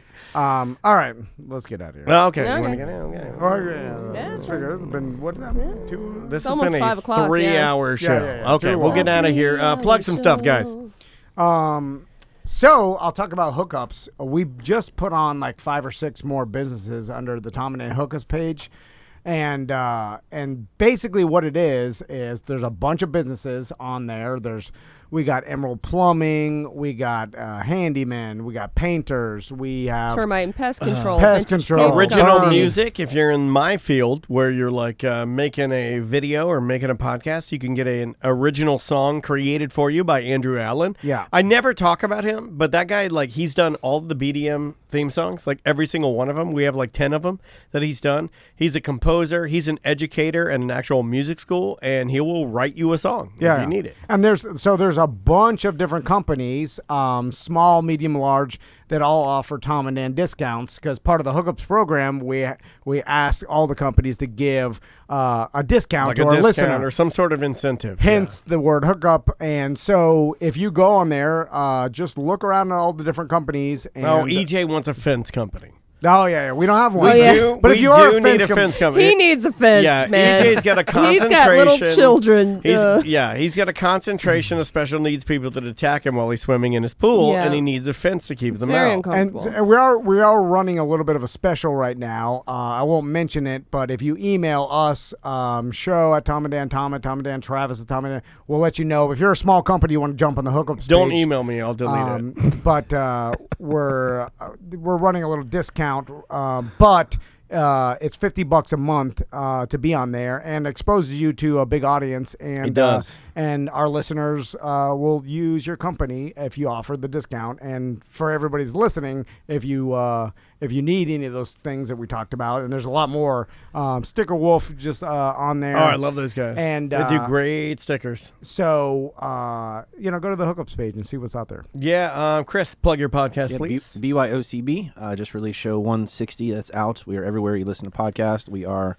an always to-go show, so go give it a listen. Yeah, I think you'll dig it. It's a great show. Butler, your wife's practice? Absolutely. We got droctor.com. That's Health and Motion Chiropractic out in DeBerry, Florida. Go check her out for any kind of aches, pains, sprains, or whatever. If you need a ride, Bubba Whoophouse Wilson, now living in DeBerry. Mm-hmm. He'll be on our ACT show on Monday. Yeah. On Monday. Yeah. check We're that trying to get Butler to drive him to Louisiana as a bit. But we got the Steve-O show up. We got a bonus show with Busey. Two-wife crew. We got a brand new two-wife crew out for BDMs only. That's for BDMs. Samantha, plug Find your out what Tori says on this episode. Oh. She's not on this episode, right? She doesn't. No, she Well, doesn't. we'll find know. some I kind cut of that secrets. out. Maybe we'll get I some know Tom what secrets. I know what was said. I'm the only one. Damn it! Tell me. No. Will you cut the part out in the email? No. my No, wife I cut part. the, Oh, yeah. no, yeah, that's yeah. the only thing I've ever cut out. That Like, my wife didn't even say anything that bad. So now I feel bad for cutting it out. Oh, put it back in. do you I was want to like- tell it now? No. Come on. No. Come on. No. Can't be worse than Tori drip drying on the No. Then we're gonna get emailed. No. How She long? said it. Okay, let me That's leave you with fine. this because Samantha, plug your podcast. SemanticsPodcast.com. You can listen to Butler was on my show. We recorded last night. Thus, we were both hungover I today. heard it was messy. How long do you guys leave it in if you're in your No. wife and you're coming? No. What How do you long- mean? Isn't it how long she leaves it in?